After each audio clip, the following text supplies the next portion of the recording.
You've been tricked into thinking being behind means you're failing. They told you life has deadlines, that if you don't hit the right age, the right money, the right status, then something is wrong with you.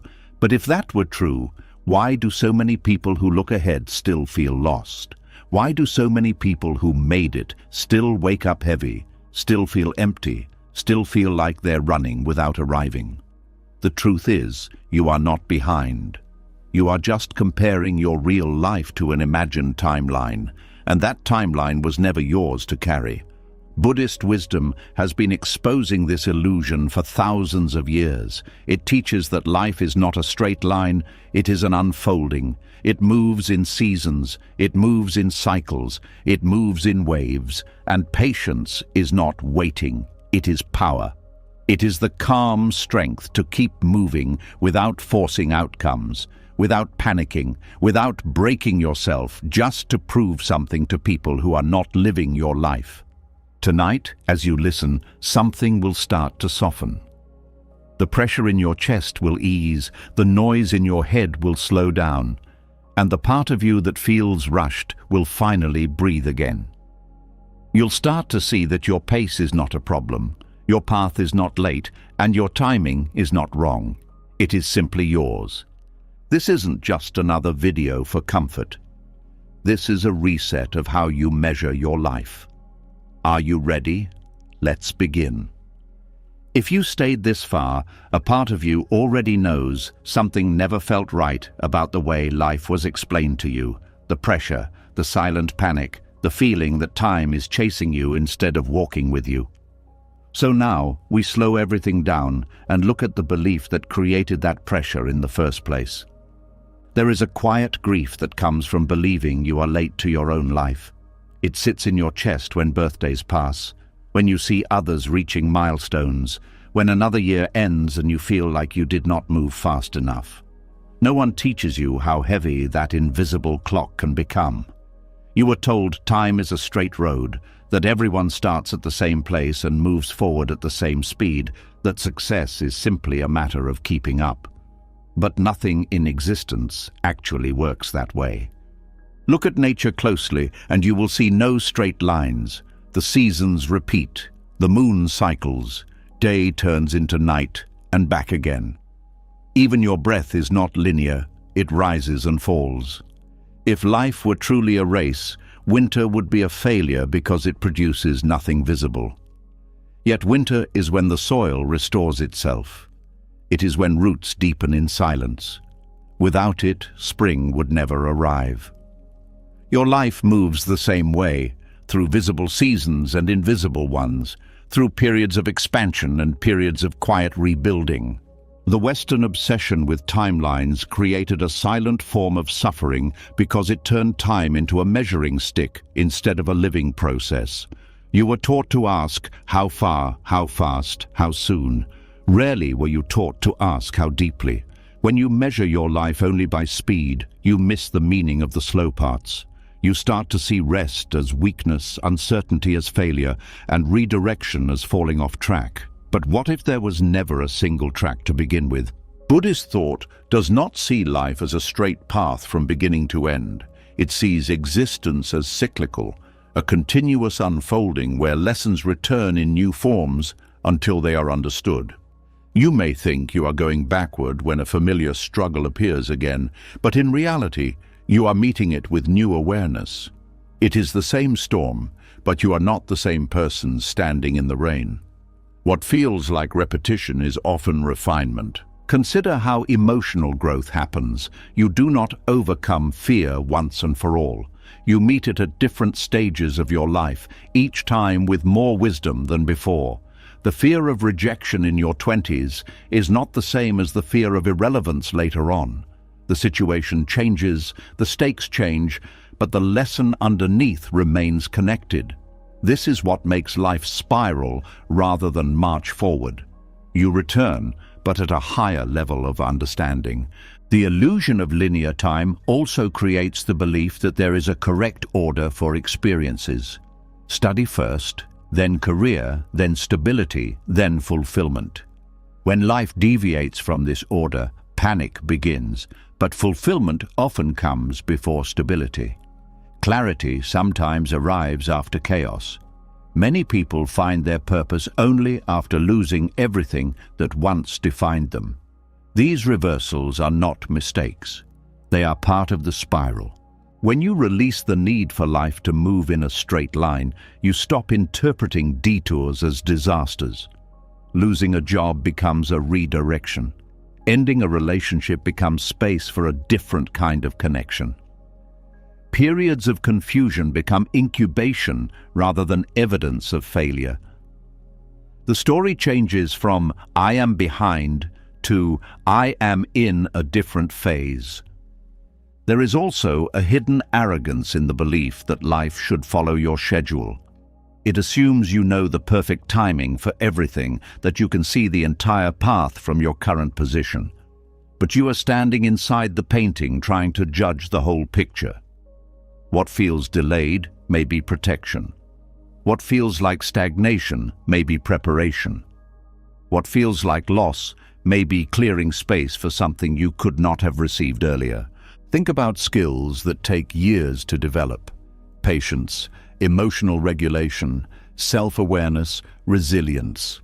These are not built through quick wins. They grow through repeated experiences, through moments that force you to slow down and look inward. A fast life can produce achievements without producing depth. A slower life often produces depth without immediate recognition. But depth lasts longer than applause. Another reason the race mentality creates suffering is because it assumes everyone started with the same conditions. It ignores differences in upbringing, resources, emotional support, opportunities, health, and countless invisible factors. Comparing timelines without acknowledging different starting points is like comparing two runners when one began miles ahead. It is not a fair measure, yet people do it to themselves every day. When you see life as a spiral, comparison loses its grip because no one occupies the exact same circle as you. Each person is moving through their own sequence of lessons, their own timing of growth, their own cycles of expansion and contraction. Someone may be ahead in one area and struggling deeply in another. From a distance, you only see the visible progress, not the hidden battles. The spiral perspective also explains why clarity often comes after confusion rather than before. You stumble through uncertainty, questioning everything, feeling lost, and then suddenly something aligns. A decision becomes obvious. A direction feels right. The confusion was not wasted time. It was the process of stripping away illusions until only truth remained. Straight lines do not allow for that kind of discovery. Spirals do. There is a quiet freedom in realizing you are allowed to grow in layers instead of steps. You do not have to rush to the next stage before you are ready. You do not have to abandon parts of yourself just to match someone else's pace. You can revisit dreams, change directions, start over without labeling it as failure. In a spiral, returning is not regression, it is continuation. Even healing follows this pattern. You think you have moved on, then something triggers an old wound and the pain resurfaces. It feels like proof that you made no progress, but look closely and you will notice your response is different. You understand more. You recover faster. You are less controlled by it. Healing did not disappear, it deepened. Time itself becomes less threatening when you stop treating it as an enemy. Instead of racing against it, you move with it. You allow experiences to ripen instead of forcing them prematurely.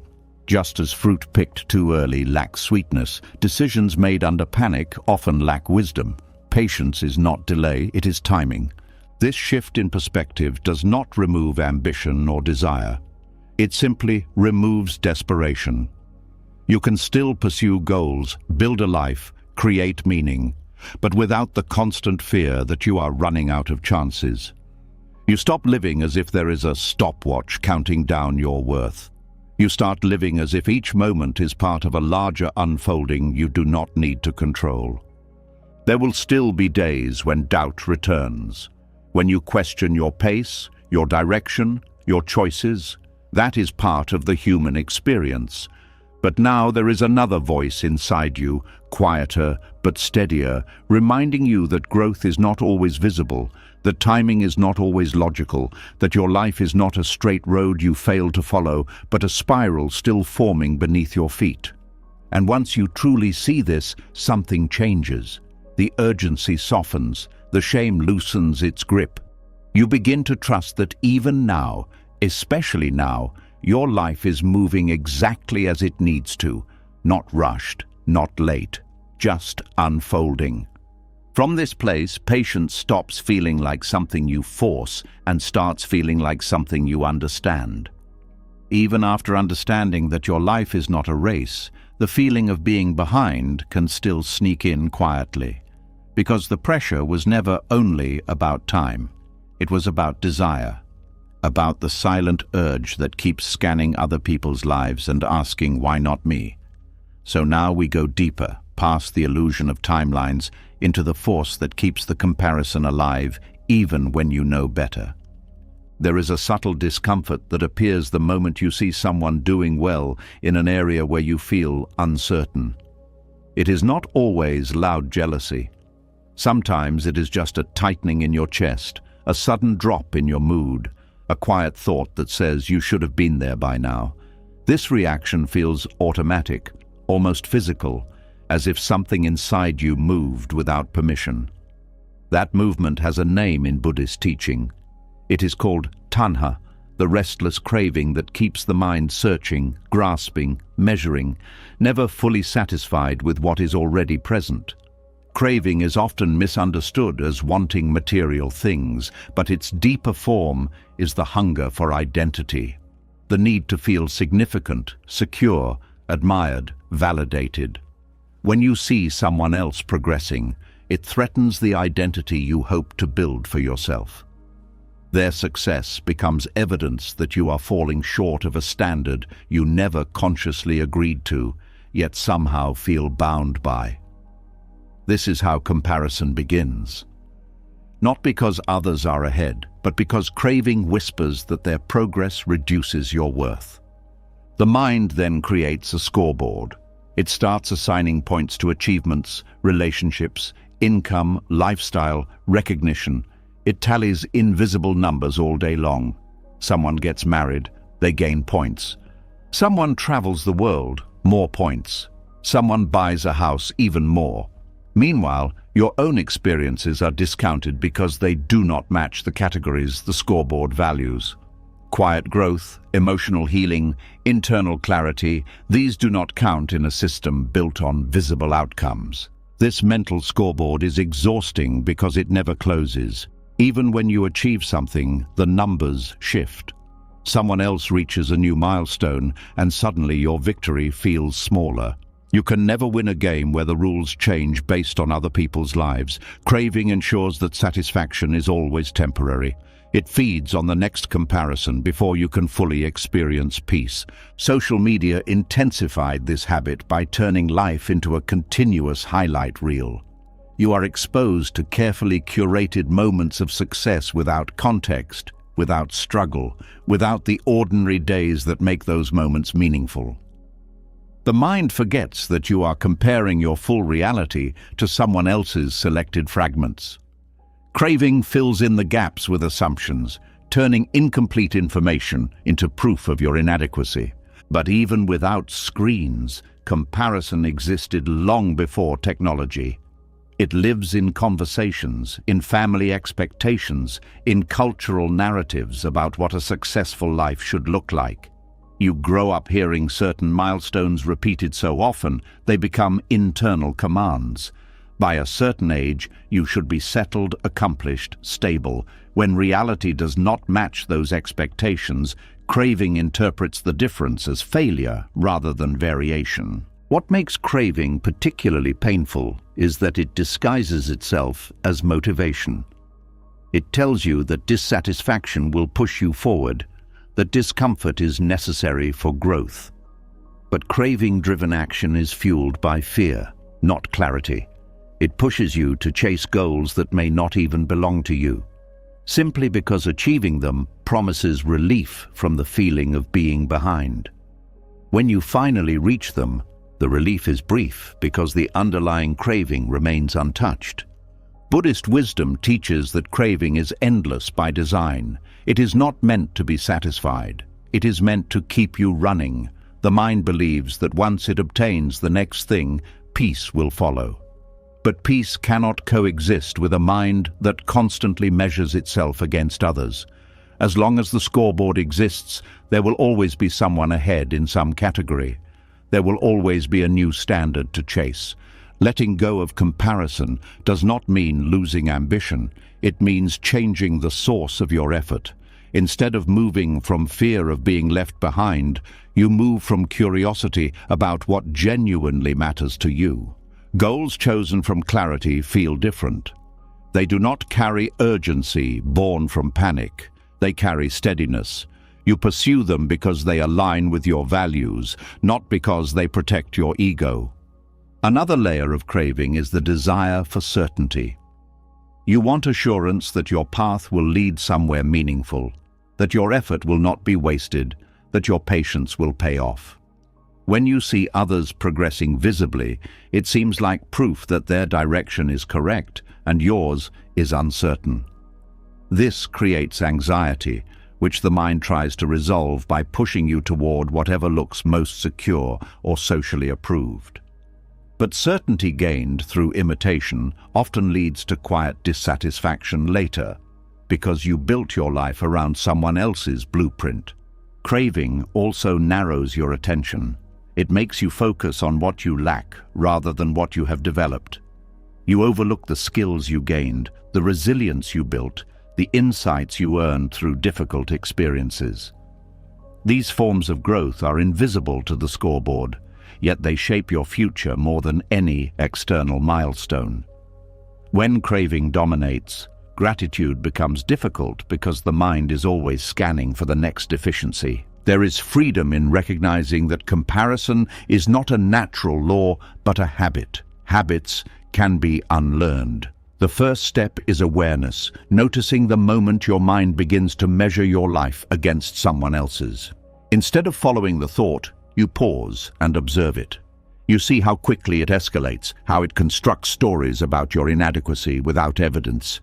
This observation creates distance. You are no longer inside the comparison. You're watching it happen. Compassion for yourself is essential here. Harsh self-judgment strengthens craving because it reinforces the belief that you must prove your worth. Gentleness interrupts the cycle. You remind yourself that your pace reflects your circumstances, your lessons, your priorities. You are not a delayed version of someone else. You are a different unfolding entirely. As craving loosens its grip, the scoreboard fades. Life becomes less about ranking and more about experiencing. You start noticing simple moments that once felt insignificant. A quiet morning, a conversation that leaves you lighter, progress that only you can see. These experiences were always available, but craving drowned them out with noise about what you should be achieving instead. You also begin to see others differently. Instead of viewing their success as a threat, you recognize it as evidence of possibility. Their path does not diminish yours. It expands the map of what can happen in a human life.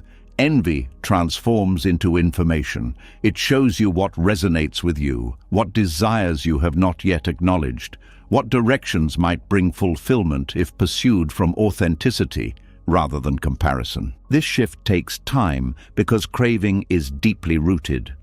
It developed over years of conditioning, reinforced by a world that constantly encourages measuring, competing, striving for external validation. But every moment of awareness weakens it. Every decision made from clarity instead of fear strengthens your independence from the scoreboard. Eventually, the feeling of being behind loses its intensity because the concept itself stops making sense. Behind relative to what? According to whose timeline? Measured by which values? When these questions arise, the illusion becomes visible. You see that the pressure came from a system you never had to participate in. From that realization, patience grows naturally. Not forced patience, not the kind that feels like waiting for life to begin, but a calm trust that your path is unfolding at the pace it needs to. You stop rushing experiences that require time to mature. You stop abandoning directions just because someone else's results appeared faster. You stay with what feels true, even when it looks slow from the outside. And in that steadiness, something unexpected happens. Peace appears, not as a reward for achieving more, but as a byproduct of needing less from the future. The mind quiets because it is no longer calculating where you stand. It rests because there is nothing left to prove. What once felt like falling behind now feels like stepping off a treadmill that was never leading anywhere. You are still moving, still growing, still building a life, but without the constant tension of comparison. You are no longer chasing approval disguised as progress. You are simply living at your own rhythm, guided by values that do not require anyone else's timeline to validate them. And when you look back, you realize the strange truth. The moment you stopped trying to catch up was the moment you stopped feeling behind. And once the scoreboard begins to fade, another layer of pressure reveals itself. Because even without comparing yourself to others, there can still be a quiet voice inside whispering that you are late, that something important should have already happened, that life was supposed to look different by now. This is where the deepest suffering hides, not in other people's progress, but in the invisible deadlines you were never meant to carry. There is a specific kind of sadness that appears when you realize life did not unfold the way you once pictured it. It is not loud. It does not always come with tears. It feels more like a dull heaviness, a quiet disappointment that follows you through ordinary days. You wake up, go through routines, talk to people, smile when necessary, but underneath it all, there is a lingering sense that something is off. Not because your life is objectively bad, but because it does not match the version you expected to be living by now. This pain is confusing because nothing tangible is missing. You may have stability, relationships, opportunities, even moments of joy. Yet the discomfort persists. That is because you are not grieving your actual life. You are grieving an imagined future that never arrived. At some point, you formed a picture of how things would be. A certain age would bring clarity. A certain milestone would bring peace. A certain achievement would finally make you feel settled. When those markers passed without delivering what you hoped for, it felt like loss. The mind treats imagined futures as if they were promises. It does not remember that they were only guesses made from a limited perspective. When reality diverges from those guesses, disappointment turns into self-blame. You start asking what you did wrong, why you did not move faster, why others seemed to reach those milestones while you did not. But the real issue was never your pace. It was the belief that life was obligated to follow a script. Imaginary deadlines are powerful because they hide behind normal expectations. Graduate by this age. Establish a career by that age. Build a family by another. Achieve financial security before a certain point. These expectations are repeated so often they become internal rules. No one forces you to follow them, yet breaking them feels like failure because they were absorbed into your identity. The suffering intensifies when you measure your present against a timeline created by your past self. Years ago, you made plans based on who you were then, what you knew then, what you valued then. But people change, circumstances shift, priorities evolve.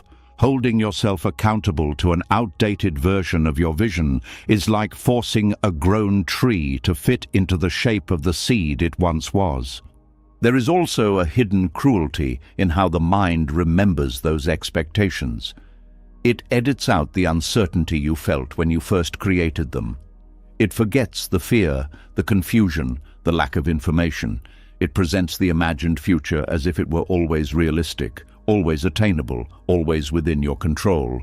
This distortion makes your current reality seem like a deviation rather than a natural outcome of countless, unpredictable factors.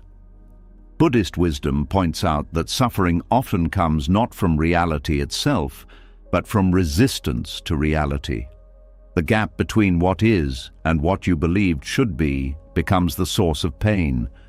You are not suffering because your life is incomplete. You are suffering because you are holding it against a phantom version that never had to face real conditions. There is relief in recognizing that no one's life unfolds exactly as planned. Even those who appear on schedule are adjusting constantly behind the scenes.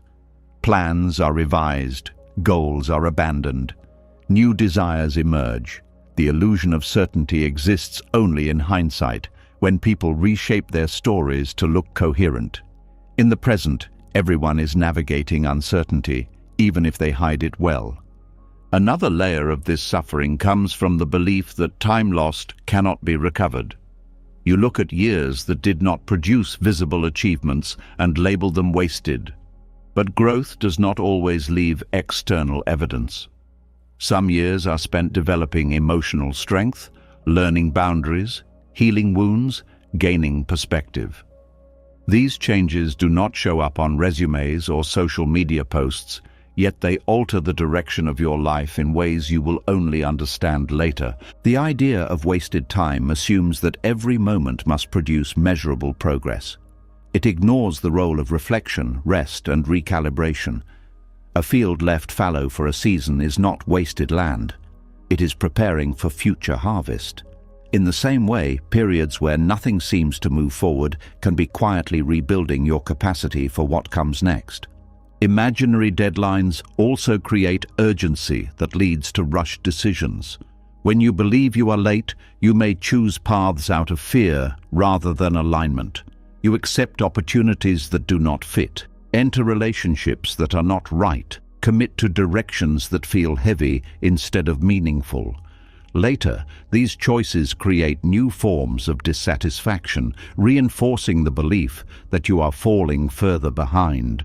The cycle continues until you question the premise itself. Letting go of these deadlines does not mean abandoning responsibility for your life. It means responding to reality instead of chasing an outdated expectation.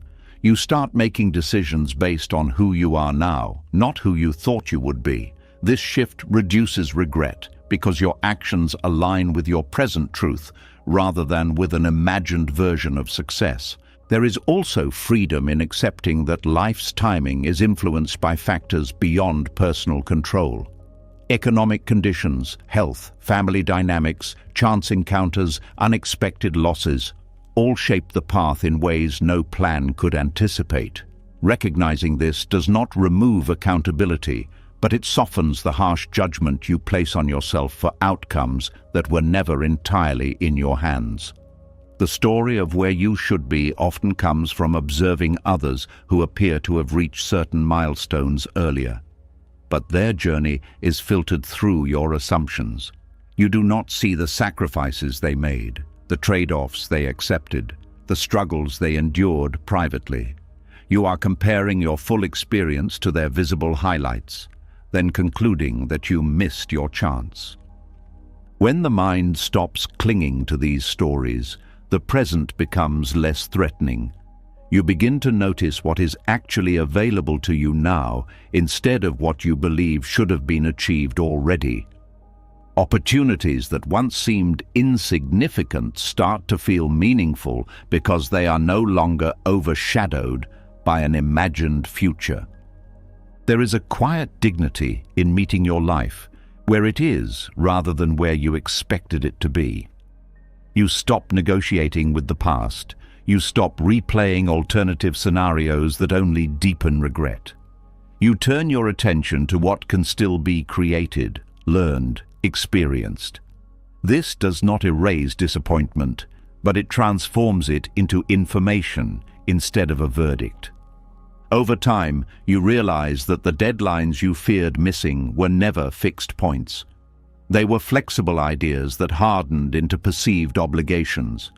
Once released, time feels less like an enemy and more like a space in which things can still unfold. You discover that progress does not require perfect timing. It requires presence. And in that presence, something unexpected happens. The grief for the imagined future begins to fade, not because you forced yourself to move on, but because you see that the life in front of you was never a consolation prize. It is simply the life that happened, shaped by countless visible and invisible forces, still open to change, still capable of meaning. The pain was never about being here. It was about believing you were supposed to be somewhere else. When that belief loosens, you stop mourning what never existed. You start living what does. As the grip of imaginary deadlines loosens, another truth quietly steps forward. Even if you release the timelines and the expectations, there can still be a restless part of you searching for something solid to hold on to, something that proves your life matters. That search often turns toward achievements, toward visible markers that say you are progressing, improving, becoming someone significant. This is where a deeper attachment begins to reveal itself. There is a strange emptiness that can appear right after accomplishing something you once believed would change everything. You work toward a goal for years, thinking it will finally bring relief, confidence, stability, maybe even happiness. And for a brief moment, it does. You feel lighter, proud, validated, but then the feeling fades faster than expected. Life returns to normal, and the silence that follows can feel heavier than before. You start looking for the next goal almost immediately, as if standing still would erase the meaning of what you just achieved. This pattern is not a personal failure. It is the nature of the ego. The ego feeds on milestones because they give it shape. Without achievements to point to, it feels exposed, undefined, unsure of its worth. So it pushes you to keep collecting proof that you are moving forward. Degrees, promotions, possessions, recognition, experiences. Each one becomes a temporary anchor for identity. For a short time you feel secure. Then the mind adjusts, and the new normal no longer feels special. The hunger returns. Achievement itself is not the problem. The problem arises when your sense of self becomes dependent on it. When who you are feels inseparable from what you have done, every pause in progress feels threatening. Rest becomes guilt. Contentment feels dangerous. You fear that if you stop producing results, you will disappear in the eyes of others, and perhaps even in your own eyes. This is why success often carries hidden anxiety. The more you achieve, the more there is to maintain. You worry about losing status, falling behind, being replaced, becoming irrelevant. What once felt like victory becomes responsibility. Instead of enjoying what you built, you become its caretaker, guarding it against time and change. Buddhist teachings describe this attachment as a source of ongoing dissatisfaction because it ties peace to conditions that are always shifting. Achievements exist in the world of impermanence.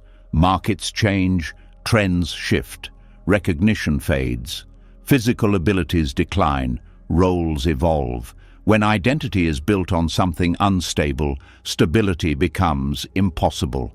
There is also a subtle comparison embedded in milestone thinking. Achievements rarely feel meaningful in isolation. Their value often comes from how they position you relative to others. A promotion matters because it signals advancement. A degree matters because it distinguishes you. A milestone feels significant because it places you ahead in some perceived hierarchy. Without that comparison, the ego struggles to interpret its importance. This creates a fragile sense of worth that depends on constant external feedback. Praise feels essential. Validation becomes addictive. Criticism feels devastating because it threatens the identity you constructed. Even neutral responses can feel unsettling because they do not reinforce the story of success you rely on. Over time, the pursuit of milestones can disconnect you from the original reasons you started. You may forget whether the goal actually mattered to you or whether it simply promised approval. The process becomes mechanical. Achieve, adjust, pursue the next. Life turns into a series of targets rather than a continuous experience. There is also the risk of postponing happiness indefinitely. You tell yourself you will relax after the next accomplishment, after the next level, after the next phase. But each achievement reveals another horizon. The finish line moves forward, keeping satisfaction just out of reach. You become skilled at striving, but inexperienced at resting. What makes this cycle particularly difficult to escape is that society rewards it. Productivity is praised, ambition is admired. Slowing down can be misinterpreted as complacency. So even when you sense the emptiness behind constant striving, stepping back feels uncomfortable, almost irresponsible. You worry about losing momentum, missing opportunities, falling behind again. Yet there is a difference between purposeful effort and compulsive striving. Purposeful effort comes from alignment with your values. It feels focused, but not frantic. It allows space for reflection, relationships, and rest. Compulsive striving comes from fear of inadequacy. It feels urgent, tense, and endless. The destination matters less than the relief you hope it will provide. Buddhist wisdom invites you to shift your attention from outcomes to intentions. Instead of asking what you achieved, you begin asking how you lived while pursuing it.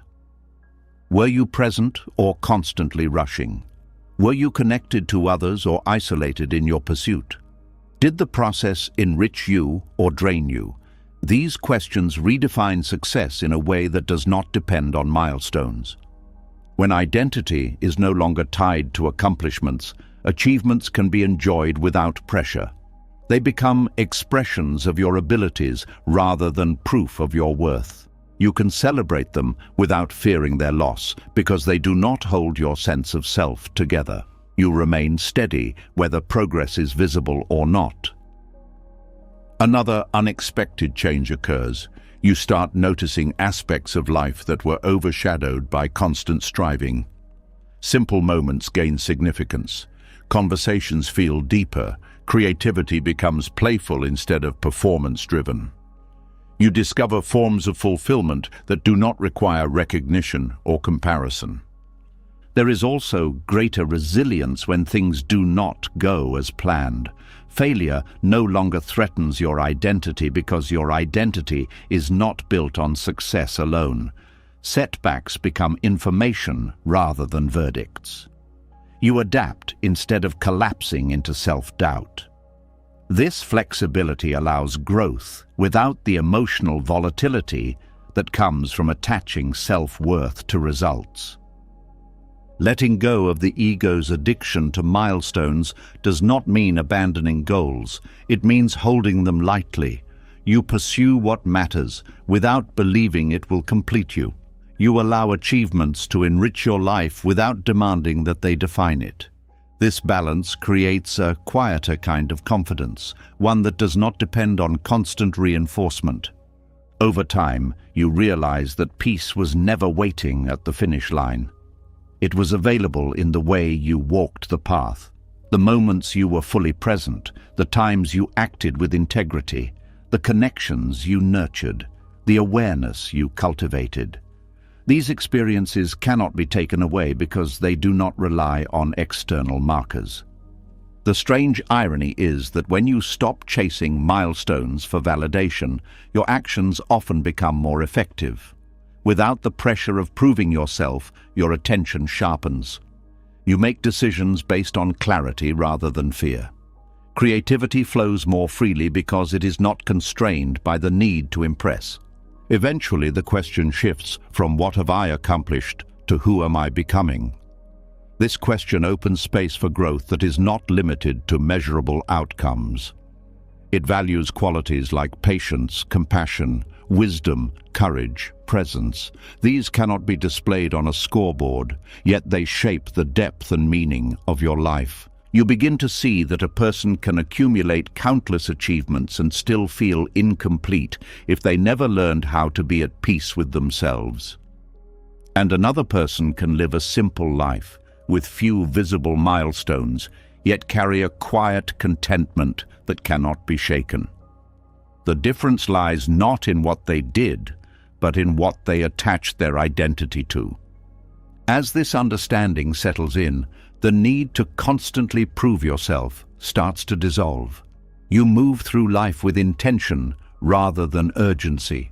You still build, create, contribute, but without the heavy expectation that each accomplishment must secure your happiness. And in that shift, a deeper form of freedom appears. You are no longer driven by the fear of not being enough. You are guided by the desire to live fully, regardless of how it looks from the outside. The milestones become part of your story, not the foundation of your worth. Peace was never something achievement could deliver. It was something achievement distracted you from noticing.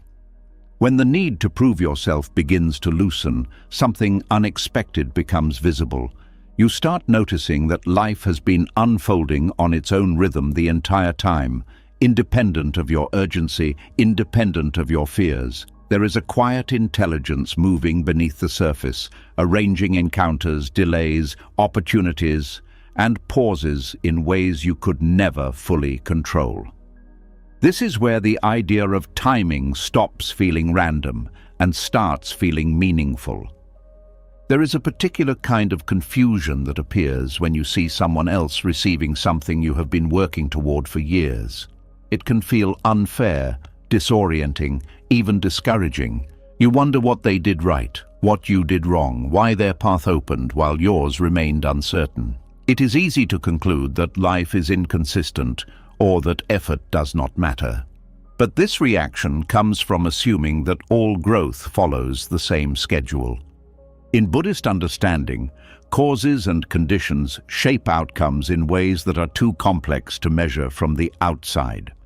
Every person is living through a unique combination of past actions, present circumstances, inner tendencies, relationships, opportunities, and unseen influences. What appears as sudden success may be the result of foundations laid long before you met them. What looks like delay in your life may be preparation for something that requires a deeper base. A seed planted in winter does not grow faster because another plant bloomed in spring.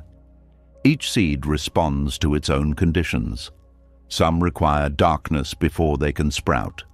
Others need exposure to cold before they can break open. Growth is not only about effort, it is about readiness. Without readiness, forcing progress often leads to fragile results that cannot endure. Comparing your harvest to someone else's planting cycle creates unnecessary suffering because you are judging different stages as if they were the same moment. You may be watching someone enjoy the results of years of quiet work while you are still building the roots of your own path. From the surface, it looks like they are ahead. In reality, you are simply at different points in processes that cannot be synchronized. There is also the illusion that visible progress is the only meaningful kind. You see promotions, relationships, financial milestones, public recognition. What you do not see are the internal shifts that made those outcomes possible. The doubts they overcame, the skills they practiced in private, the failures that refined their judgment, the losses that shaped their priorities. Without those hidden stages, the visible achievements would not exist. Your own invisible stages may be happening right now. Periods where nothing seems to move forward externally can be times when your perception changes, your resilience strengthens, your understanding deepens. These developments may not impress anyone, but they alter the quality of your future decisions. When opportunities appear, you will be able to meet them with a steadiness that would not have been possible earlier. There is a tendency to see delay as denial, to assume that if something has not happened yet, it never will. But delay often protects you from outcomes you are not ready to handle. Responsibility, success, and even happiness can be overwhelming if they arrive before you have the capacity to sustain them. Timing ensures that growth matches what you can hold without collapsing under its weight. Think about how relationships form. Meeting the right person at the wrong time can lead to misunderstanding or loss. Meeting them later, after both of you have matured, creates a different experience entirely. The connection is not stronger because the people changed faster, but because the timing allowed them to meet each other with greater clarity. Career paths unfold similarly. A role that would have felt impossible earlier becomes manageable after years of experience. Skills accumulate gradually, often unnoticed, until one day you realize you can handle challenges that once intimidated you. If those responsibilities had appeared sooner, they might have produced anxiety rather than growth. Karmic timing also explains why life sometimes removes things that once felt essential. Losing an opportunity, a relationship, or a plan can feel like regression, but it can also be the clearing of space for something more aligned with who you are becoming. Holding on to outdated paths can prevent you from recognizing new ones. What feels like loss may be adjustment. Patience becomes easier when you trust that nothing meant for you can truly pass you by. Effort still matters, intention still matters, but outcomes are influenced by countless variables beyond your control. Releasing the illusion of total control does not weaken your agency. It relieves you of the impossible task of managing every detail of existence. Another aspect of karmic timing is the idea that lessons repeat until they are understood. You may encounter similar situations with different people facing the same emotional challenges in new forms. This repetition is not punishment. It is refinement. Each encounter offers a chance to respond differently, to break patterns that once felt inevitable. When the lesson is integrated, the cycle shifts. Understanding this reduces the urge to rush through experiences. Instead of trying to escape discomfort immediately, you begin to ask what it is teaching you. Growth that comes from awareness lasts longer than growth forced by fear.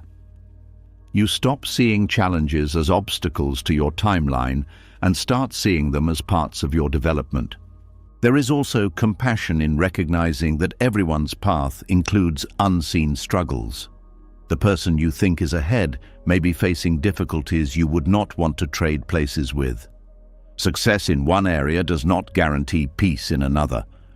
When you see life as a complex web of causes and conditions rather than a simple race, envy softens into understanding. Gratitude naturally follows this understanding. You begin to appreciate what has unfolded in your life, even the delays, because they shaped qualities you now rely on. Strength, empathy, perspective, patience. These traits often emerge from periods that felt slow or painful at the time. Without them, future achievements would feel hollow.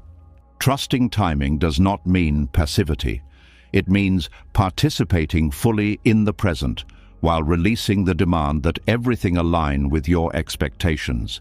You continue to act, learn, connect, create, but without the tension that comes from constantly checking whether you are on schedule. You allow life to respond to your efforts in its own way. This approach also reduces fear of missing out. When you believe that opportunities are limited and must be seized immediately, every delay feels dangerous. But when you understand that paths intersect in unexpected ways, that new doors open as others close, urgency gives way to attentiveness. You focus on being ready rather than being early. There is a quiet confidence that grows from this perspective. You no longer interpret other people's progress as evidence of your inadequacy. Their journey becomes simply theirs. Yours remains uniquely shaped by the conditions surrounding you. Comparison loses its meaning because the contexts are too different to measure fairly. Eventually, you start to see that life has been guiding you towards certain experiences while steering you away from others. Not through force, but through subtle shifts, through coincidences that feel meaningful, through obstacles that redirect your attention. What once felt like randomness begins to feel like direction, and in that recognition, patience stops feeling like endurance and starts feeling like cooperation. You are not waiting for life to begin. You are participating in its unfolding without demanding immediate results. You trust that what needs to grow is growing, even if you cannot see it yet. The feeling of being behind dissolves because you realize there was never a universal schedule to begin with. There were only different seeds, planted in different soil, under different skies, responding to different seasons. Your task is not to bloom on command, but to keep nurturing the conditions that allow your growth to happen naturally. When the time is right, what is meant to emerge will emerge. Not rushed, not forced, not compared. Simply ready. And even when you begin to trust timing, another obstacle quietly remains. Because sometimes the harshest pressure does not come from society, from comparison, or from invisible deadlines. It comes from the way you speak to yourself when no one else is listening. Timing may be unfolding perfectly, yet if you are constantly attacking yourself for where you are, growth begins to stall. This is where the deepest wound often hides. There is a kind of exhaustion that comes not from effort, but from self-criticism that never turns off. You move through your day carrying an inner voice that questions everything you do. It reminds you of mistakes you made years ago, replays moments you wish you handled differently, points out every flaw in your progress. Even when you accomplish something, it minimizes it. Even when you rest, it calls you lazy.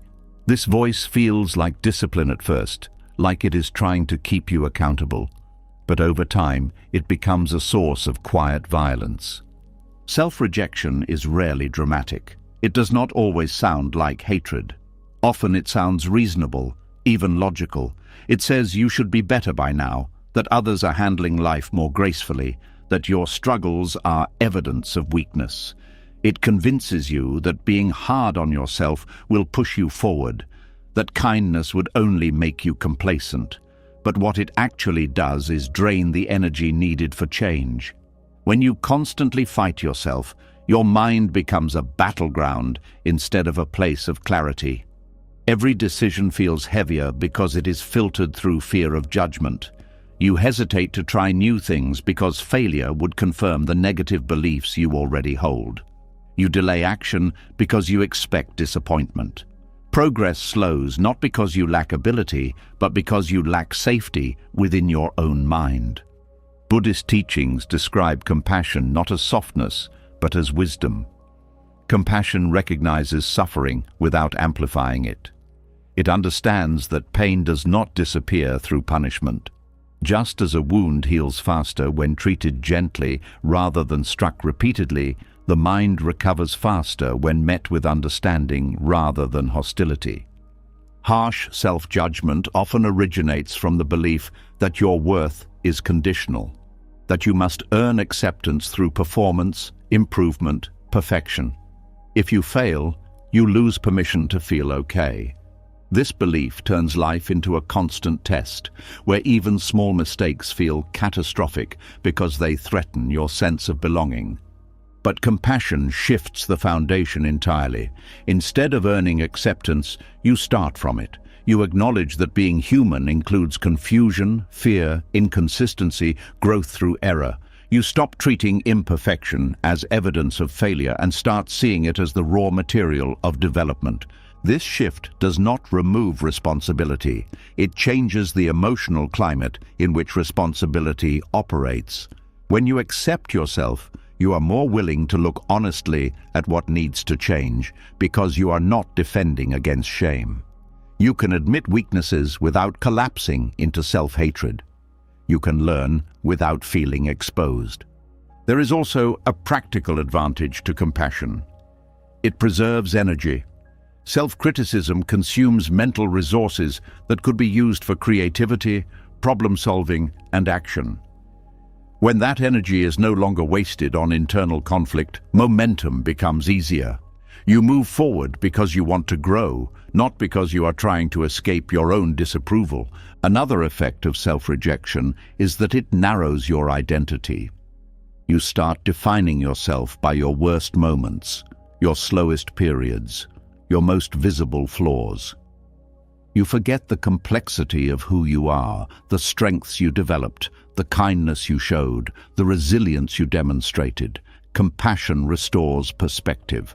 It allows you to see yourself as a whole person rather than a collection of mistakes. Compassion also changes how you interpret setbacks. Instead of asking what is wrong with you, you ask what is happening to you. Instead of concluding that you are incapable, you consider whether you are tired, overwhelmed, unsupported, misaligned with your environment. This curiosity opens possibilities for adjustment rather than resignation. The fear that compassion will lead to complacency comes from misunderstanding its nature. True compassion does not excuse harmful behavior or justify avoidance. It creates the emotional stability needed to confront difficult truths without collapsing. It allows you to hold yourself accountable while remaining on your own side. Think about how you would treat a friend going through a hard time. You would listen, encourage, remind them of their strengths, offer perspective. You would not call them useless or hopeless. You would not insist they should have everything figured out immediately. Yet many people deny themselves this same care, believing they must be their own harshest critic to succeed. This internal double standard creates loneliness because it isolates you from yourself. You become someone you have to manage rather than someone you trust. Compassion repairs this relationship. It makes your mind a place you can return to instead of escape from. There is also a deeper reason why self-rejection blocks growth. When you reject parts of yourself, you push them into the background rather than understanding them. Unacknowledged fears, desires, insecurities continue influencing your decisions indirectly. Compassion brings them into awareness where they can be integrated rather than suppressed. Over time, this integration leads to authenticity. You stop pretending to be someone you are not, just to meet expectations. You make choices aligned with your actual needs and values. Growth becomes sustainable because it is rooted in truth rather than performance. Compassion also enhances patience. When you stop demanding instant transformation, you allow gradual change to occur. You recognize that habits formed over years require time to shift. You appreciate small improvements instead of dismissing them because they are not dramatic. This appreciation reinforces motivation more effectively than criticism ever could. There is a quiet courage in treating yourself gently in a world that often equates harshness with strength. It requires trusting that you do not need to be threatened into becoming better. That care can be as powerful as pressure. That understanding can move you forward without breaking you. As compassion deepens, the inner voice that once attacked you begins to soften. It still notices mistakes, but without cruelty.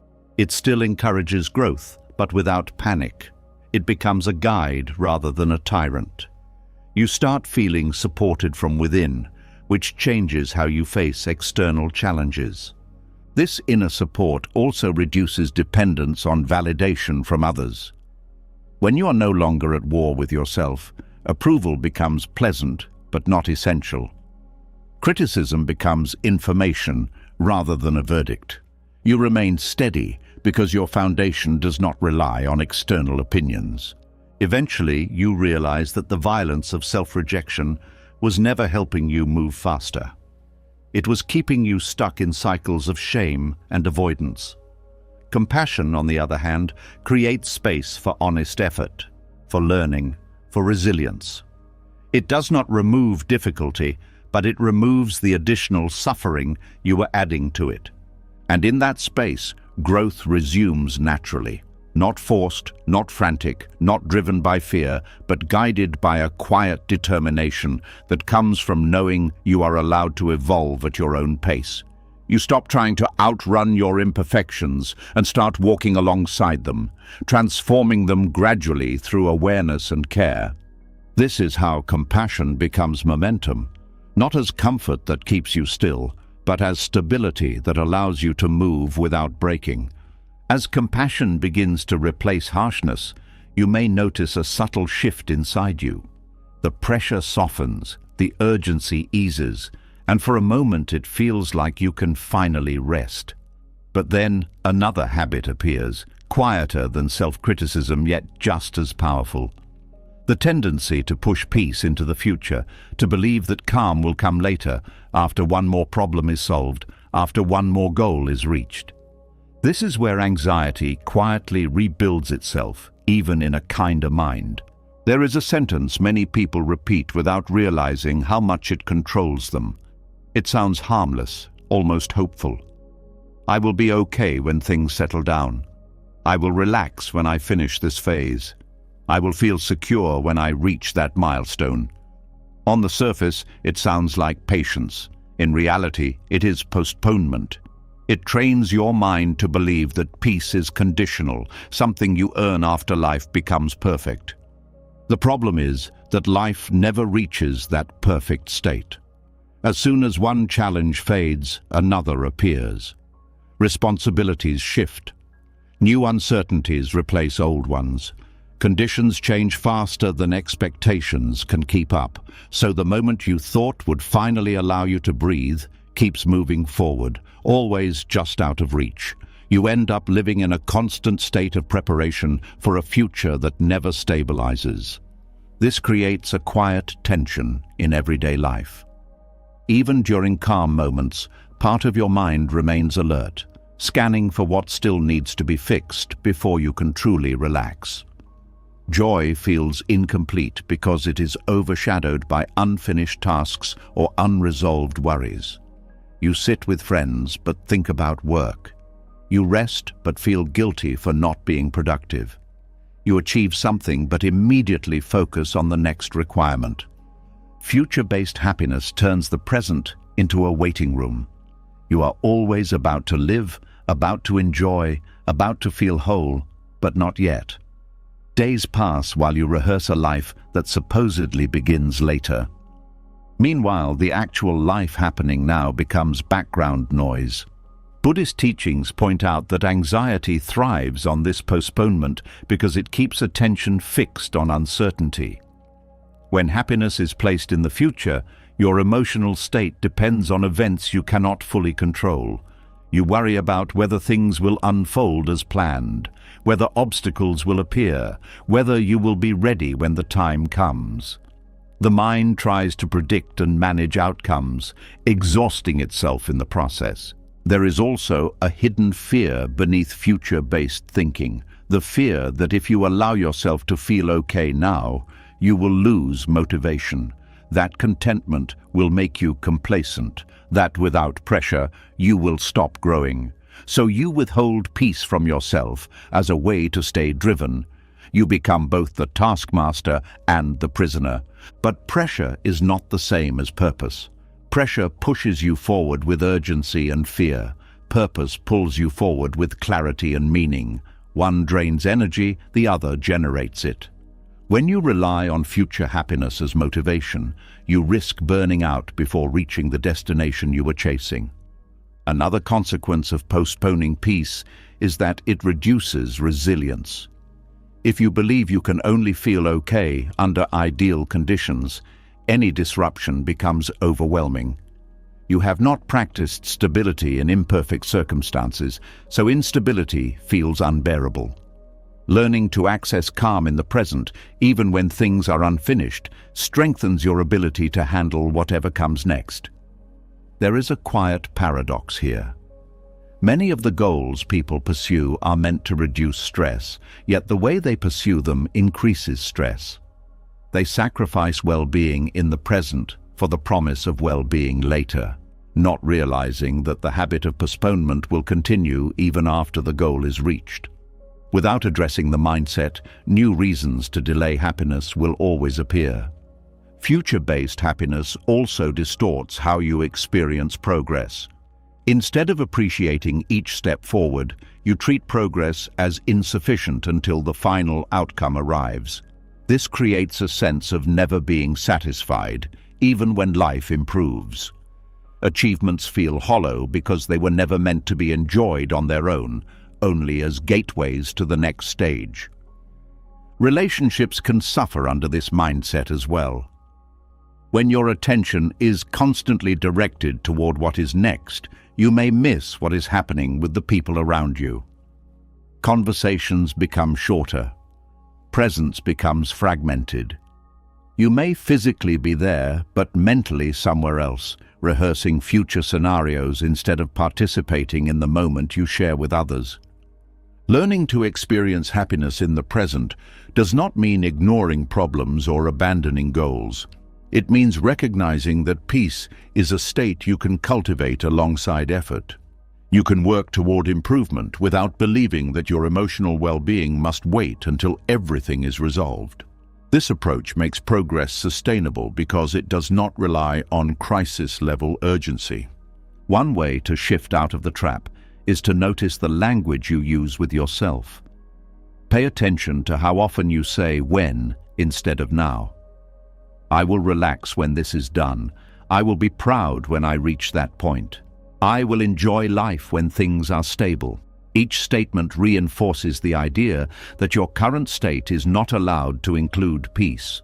Replacing these thoughts with permission to feel okay now begins to retrain your mind.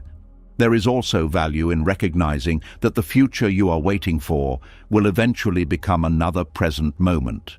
If you cannot be at ease now, you will likely carry the same restlessness into that future. The conditions will change, but the habit of postponement will remain unless it is addressed directly. Practicing presence helps weaken this habit. When you focus on what is actually happening rather than what might happen, the mind has less material to worry about. You notice simple details, physical sensations, the rhythm of your breath, the environment around you. These anchors bring attention back from imagined scenarios to lived experience. Gratitude also plays a role, not as forced positivity, but as acknowledgement of what is already supporting you. The stability you do have, the relationships that exist, the skills you developed, the opportunities still available. Gratitude shifts attention from absence to presence, reducing the urgency to escape into the future. Over time, you begin to trust that peace does not weaken ambition, it strengthens it. When your mind is not overwhelmed by anxiety, your decisions become clearer. You respond rather than react. You choose actions based on intention instead of panic. This clarity often leads to more effective progress than stress ever did. There is a deep relief in realizing that you do not have to wait for life to calm down before allowing yourself to calm down. You can carry steadiness into chaos rather than waiting for chaos to disappear. This ability transforms how you experience uncertainty. Instead of fearing it, you navigate it with a sense of groundedness. Eventually, the sentence, "I will be okay," begins to fade. In its place comes a quieter understanding. I am okay now, even while things are unfinished. I can pursue change without rejecting the present. I can build a future without abandoning the life already happening. And in that realization, anxiety loses its main source of fuel. The future stops being a place where peace is stored and starts being simply another direction life will unfold toward. You no longer chase it as an escape. You walk toward it with calm, knowing that wherever you arrive, you will meet it with the same steadiness you learned to cultivate here. This is how the trap dissolves, not by controlling what happens next, but by no longer needing what happens next to determine how you feel now. When you stop postponing peace and begin allowing yourself to breathe in the present, something subtle starts to reveal itself. You notice that change has been happening quietly all along, even during the times you believed nothing was moving. The anxiety fades, and in its place comes a quieter awareness. Growth does not always announce itself. Sometimes it happens so silently that you only recognize it long after it has reshaped you. There is a kind of progress that leaves no footprints.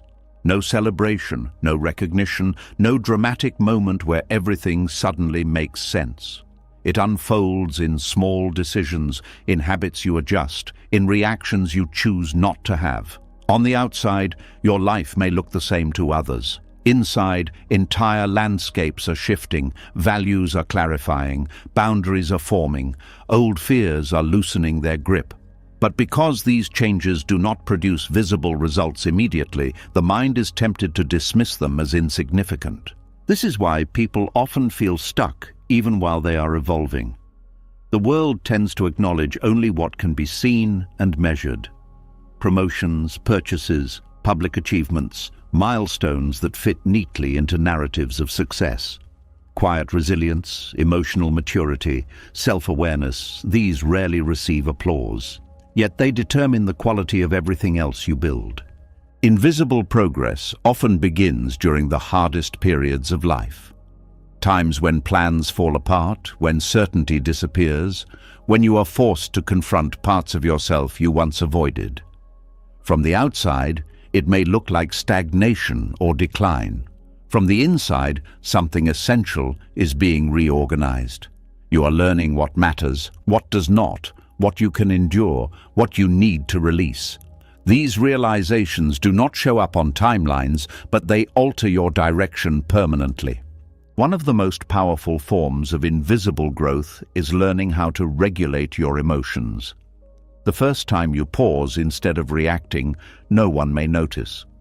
The first time you walk away from a situation that once would have consumed you, there may be no audience. The first time you forgive yourself for something you carried for years, the world continues as if nothing happened. But these moments mark a shift from being controlled by circumstances to responding with awareness. Another quiet transformation happens when you stop seeking validation for every decision. You begin trusting your own judgment, even when it does not align with popular expectations. This independence can look like withdrawal to others, but internally it is stability forming. You are no longer pulled in every direction by external opinions. You are learning to move according to your values rather than your fears. Invisible progress also appears in the way you handle uncertainty. Instead of needing immediate answers, you become more comfortable with not knowing. You allow situations to unfold without forcing conclusions. This patience is not passive. It is the result of recognizing that clarity often emerges through experience rather than analysis. Again, no one applauds this shift, but it reduces anxiety and improves decision-making in ways that are difficult to measure. There is a reason why the most meaningful changes take time to surface.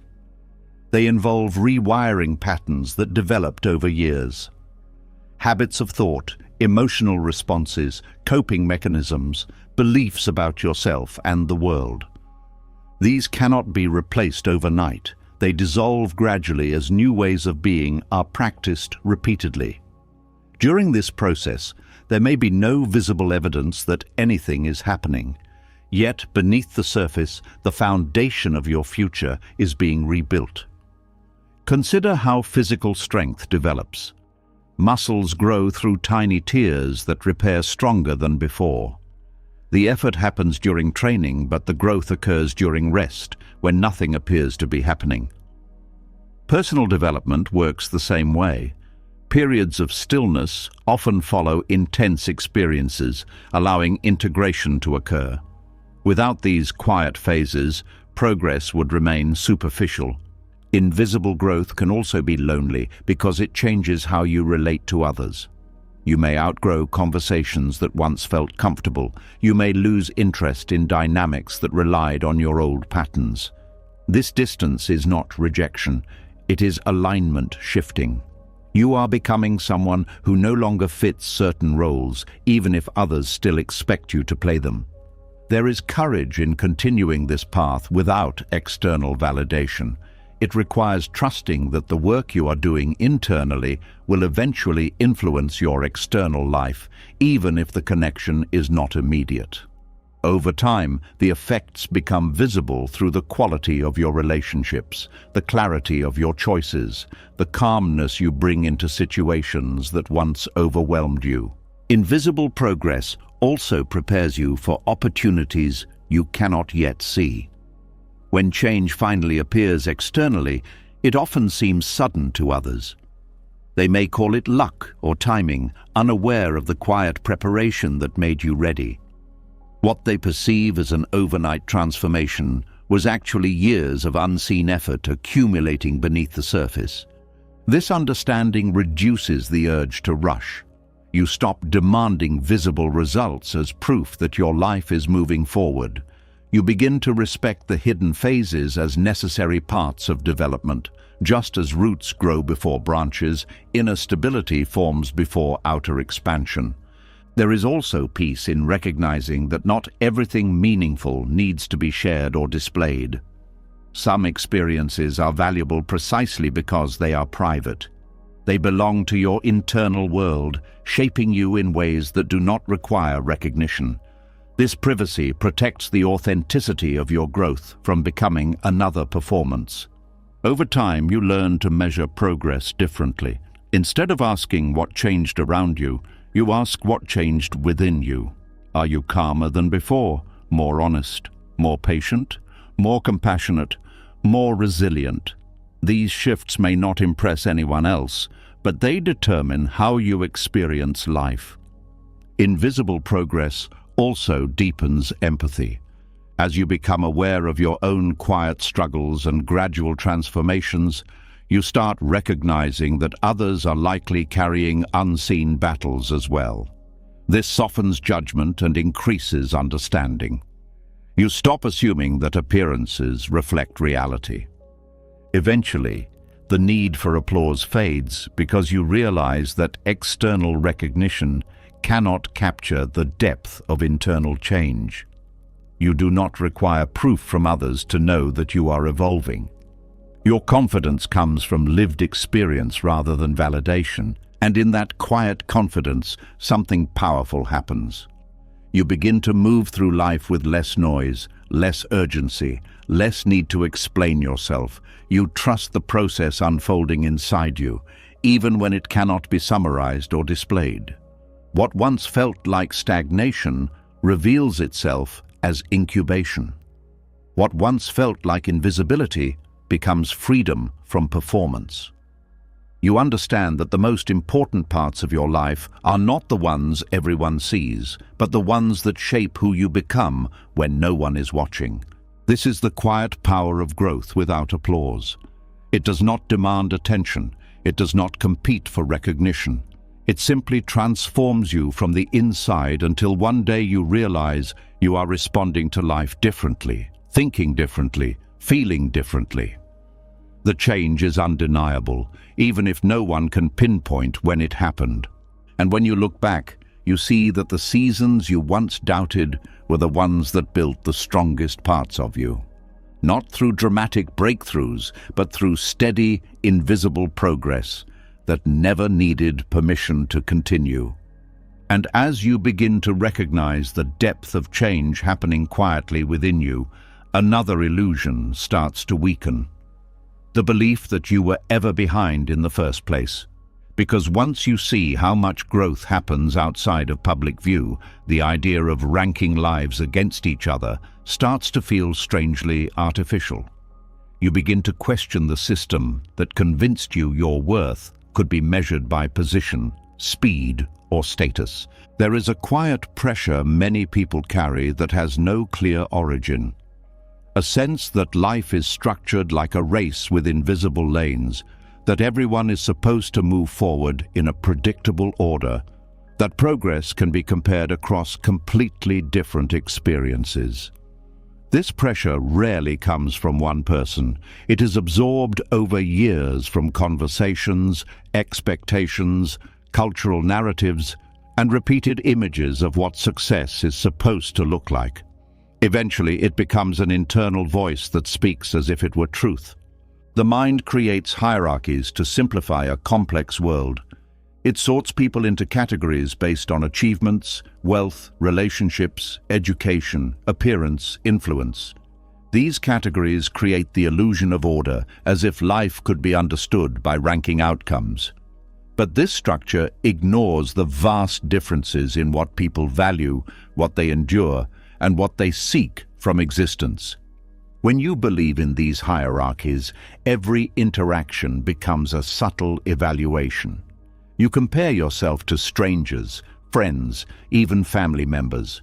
You look for clues about where you stand. Someone younger achieving something you have not becomes evidence that you are falling behind. Someone older struggling becomes reassurance that you are doing okay. Your emotional state rises and falls based on information that has little to do with your actual life. This habit turns life into a performance rather than an experience. You start choosing paths that look impressive instead of those that feel meaningful. Decisions become influenced by how they will be perceived rather than how they will shape your inner world. You measure success by visibility instead of fulfillment. Buddhist thought challenges this entire framework by pointing out that worth cannot be quantified in the way the mind attempts.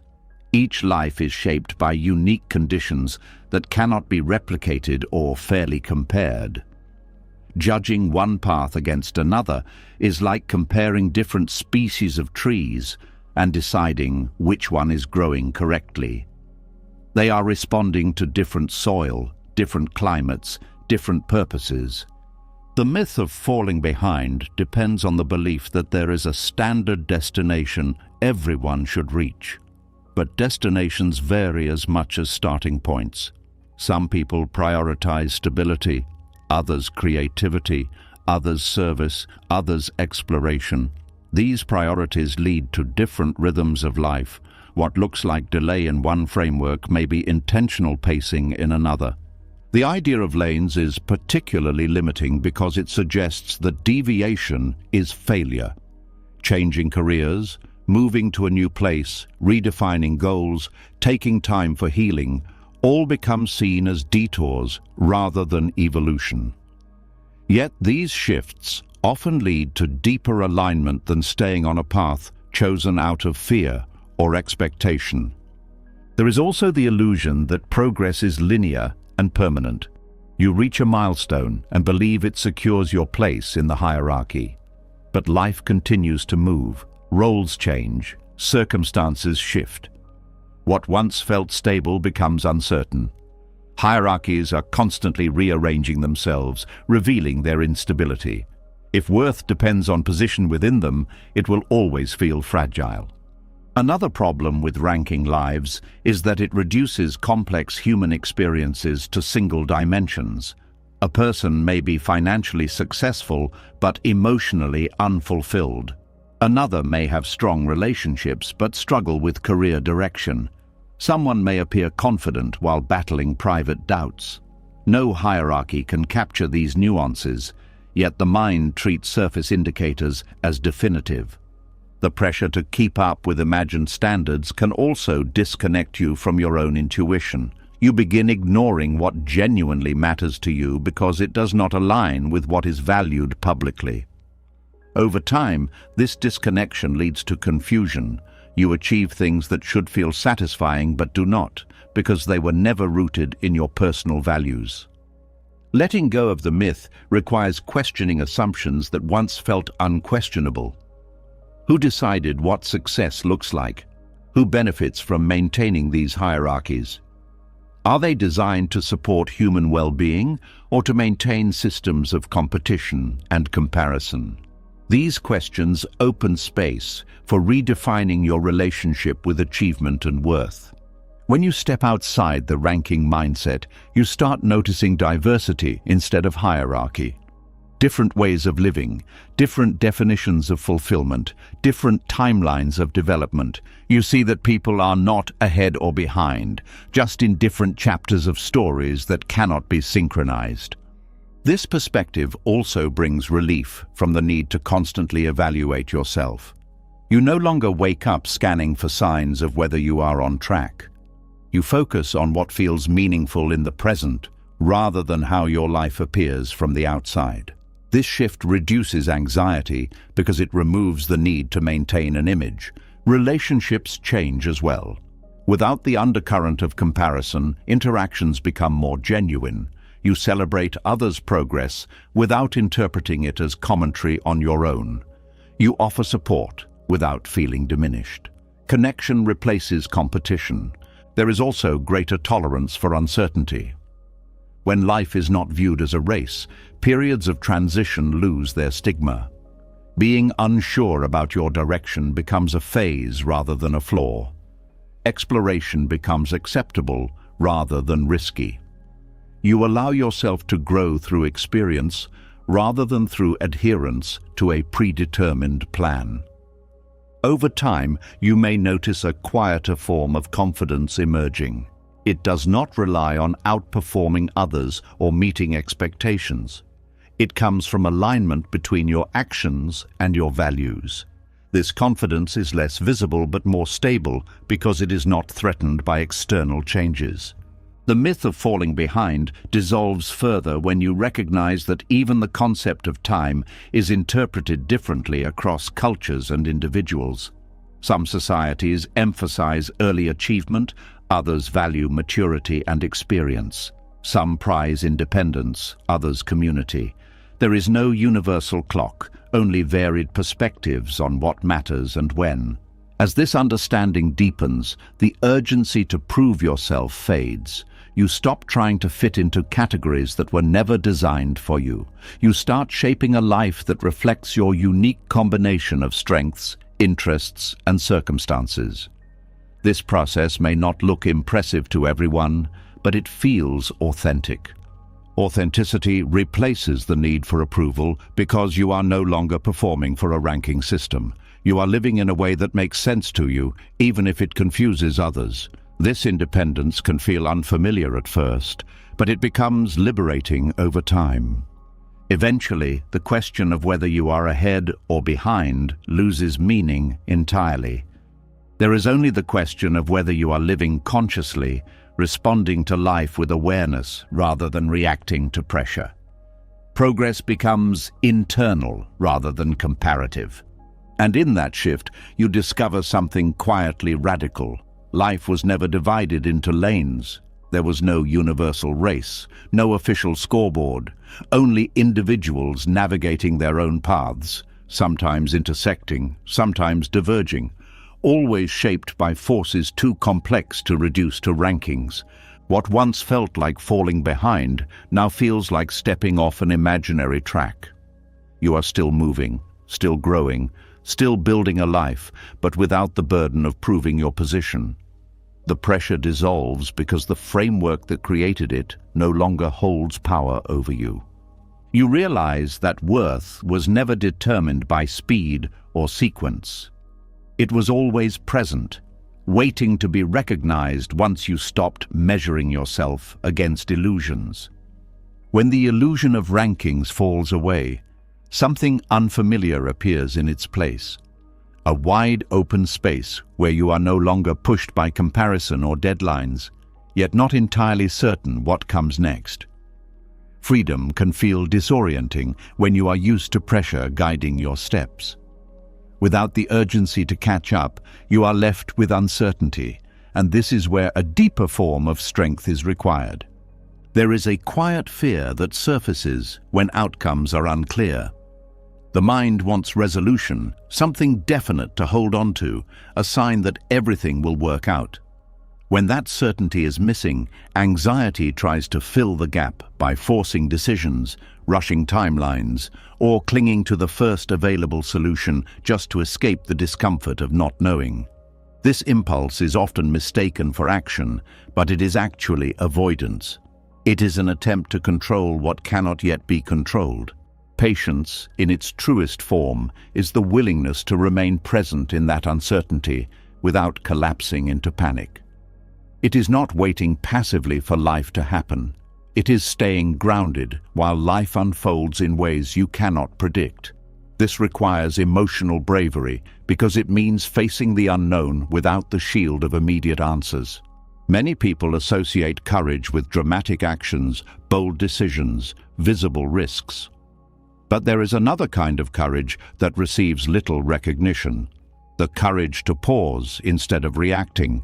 The courage to trust the process when evidence is incomplete. The courage to resist the urge to force clarity before it naturally arrives. This form of strength is quiet, almost invisible, yet it shapes the quality of your choices more than any impulsive move ever could. Uncertainty is uncomfortable because it exposes how little control we truly have. Plans can shift overnight. Opportunities can appear unexpectedly or disappear just as quickly. Relationships evolve in ways no one anticipates. Health, finances, circumstances all exist within a web of variables beyond individual command. Accepting this reality does not weaken you, it aligns you with how life actually works. When you try to force outcomes prematurely, you often create fragile solutions that cannot withstand pressure. Decisions made from fear tend to ignore important information, overlook long-term consequences, or prioritize relief over alignment. They solve the discomfort of the moment, but generate new problems later. Patience allows time for deeper understanding to emerge, leading to choices that feel steadier because they are rooted in clarity rather than urgency. There is also wisdom in recognizing that uncertainty is not empty space. It is a period where invisible processes are unfolding. Information is accumulating, perspectives are shifting. People around you are evolving, conditions are changing in subtle ways that may not be visible yet. Acting too soon can interrupt these developments, closing doors that would have opened if given time. Patience requires trust, not blind optimism, but trust in your capacity to respond when the moment is right. Instead of demanding certainty in advance, you rely on your ability to adapt. This mindset reduces anxiety because you are not trying to predict every outcome. You are preparing yourself to meet whatever arises with presence and awareness. Another aspect of patience as courage is resisting external pressure. Others may urge you to decide quickly, to commit, to move on, to settle. Their discomfort with ambiguity can become projected onto you. Standing firm in your own timing, even when it conflicts with expectations, takes strength. It means valuing alignment over approval. There is also a compassionate dimension to patience. When you allow yourself time, you reduce the harshness that often accompanies rushed decisions. You give space for emotions to settle, for insight to develop, for intuition to speak without being drowned out by fear. This gentleness leads to wiser action because it honors the complexity of your situation. Patience transforms how you experience waiting. Instead of viewing it as wasted time, you start seeing it as preparation. You use the period to learn, to reflect, to strengthen areas of your life that do not depend on the uncertain outcome. This proactive stillness keeps you engaged without forcing progress. Relationships benefit from this approach as well. When conflicts arise, immediate reactions can escalate tension. Allowing time for understanding often reveals perspectives that were hidden by emotion. Patience creates room for empathy, making resolution possible without damage that impulsive responses might cause. There is also freedom in accepting that not everything needs to be solved immediately. Some questions are meant to remain open until experience provides the answer. Forcing closure too early can limit growth, while allowing uncertainty can lead to discoveries you would never have reached otherwise. Over time, patience builds resilience. Each period of uncertainty you navigate without forcing outcomes increases your confidence in your ability to endure the unknown. You learn that discomfort does not have to be eliminated instantly, that clarity often follows confusion, that stability can emerge from chaos if given the chance. This resilience changes how you approach future challenges. Instead of reacting with panic, you remember that you have been here before. That uncertainty eventually resolves itself in ways you could not have planned. This memory becomes a source of calm during new storms. Patience also deepens appreciation for the present. When you stop rushing toward the future, you notice details that urgency once blurred. Conversations feel richer, experiences feel fuller. Time slows down, not because circumstances changed, but because your attention is no longer consumed by anticipation. There is a quiet dignity in moving at a pace that respects your emotional and mental readiness. You are not delaying out of fear, but advancing when conditions align. This alignment makes progress feel natural rather than forced, sustainable rather than exhausting. Eventually, you begin to see patience not as a temporary strategy, but as a way of being, a steady presence that remains intact regardless of external turbulence. This steadiness influences others as well. Your calm becomes reassurance in uncertain situations, your clarity a grounding force for those around you. And in that steadiness, the fear of the unknown loses its dominance. Uncertainty becomes part of the landscape rather than a threat to be eliminated. You stop trying to control every outcome and start participating in life as it unfolds. What once felt like waiting now feels like strength held in reserve, not passive, not stagnant, but poised, ready to act when the moment is right, willing to remain still when it is not. This balance is the essence of patience as courage. It is not loud, it does not seek recognition. But it allows you to walk through uncertainty without losing yourself, trusting that the path will reveal itself step by step, not because you forced it, but because you were brave enough to let it appear. As patience strengthens your ability to stand inside uncertainty, another habit quietly loses its grip. The urge to escape into stories about how life could have been different if only one decision had changed. When you stop forcing the future, the past begins to surface, not as memory alone, but as possibility that never happened. This is where the mind creates entire parallel lives and measures your present against them. There are moments when a simple memory can pull you into a completely different version of yourself. A road not taken, a conversation that ended too soon, a choice made under pressure, an opportunity missed because you were afraid or unprepared. The mind begins to construct an alternate reality where everything unfolded perfectly from that point forward. In that imagined life, you are more confident, more successful, more fulfilled, more understood. It feels vivid, almost tangible, as if it exists somewhere just beyond reach. This alternate life fantasy is powerful because it offers relief from regret. It allows you to believe that happiness was possible if circumstances had been slightly different. But it also creates a quiet dissatisfaction with your actual life.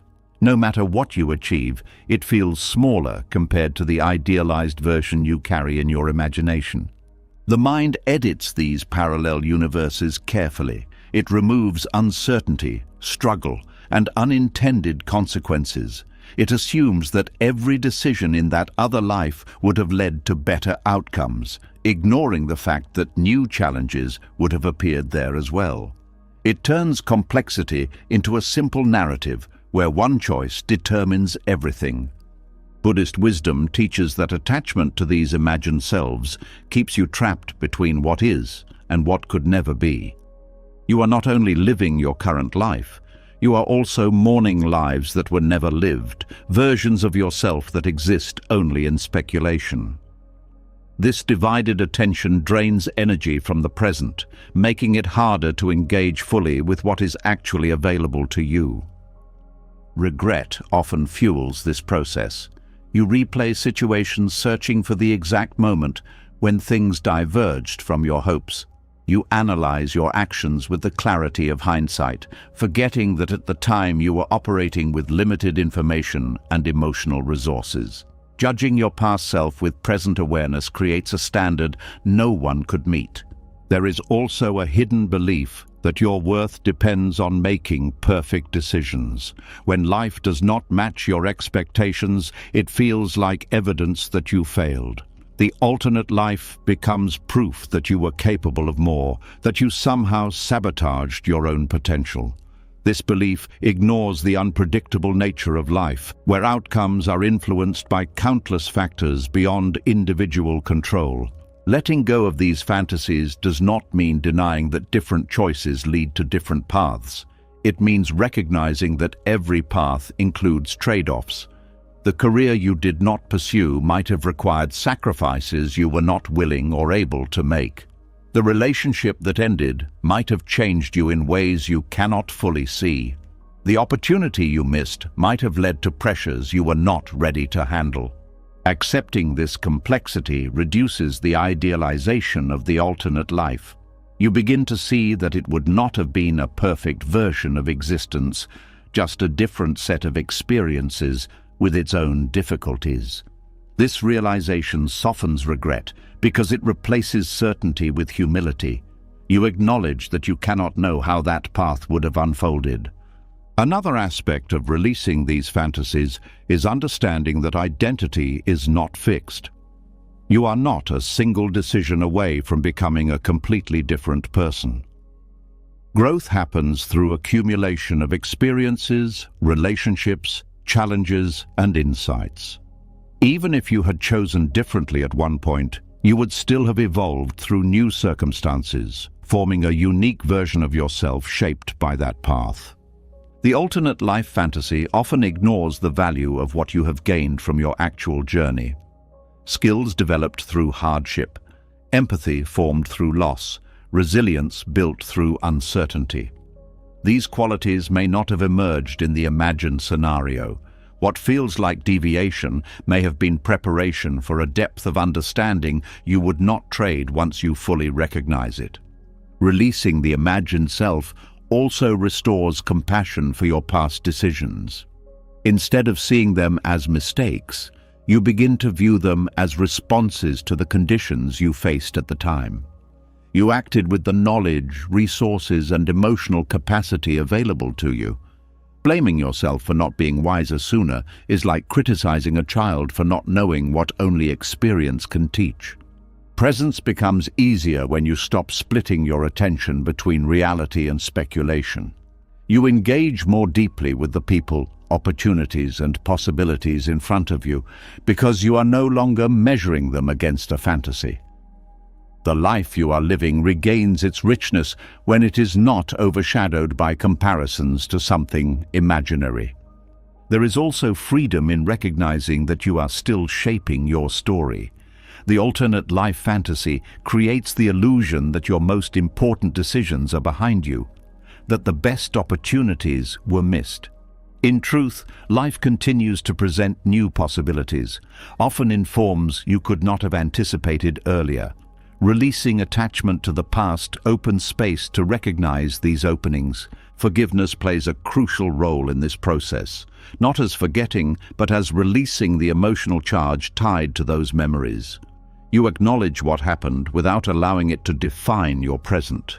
Forgiveness dissolves the tension between who you are and who you think you should have been. Over time, the imagined parallel universes lose their emotional intensity.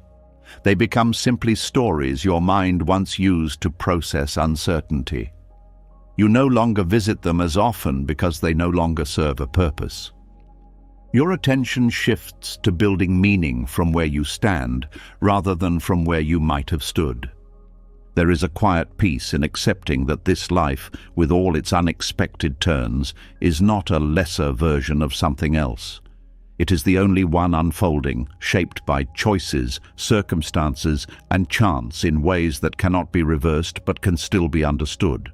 You start to see continuity where you once saw fragmentation.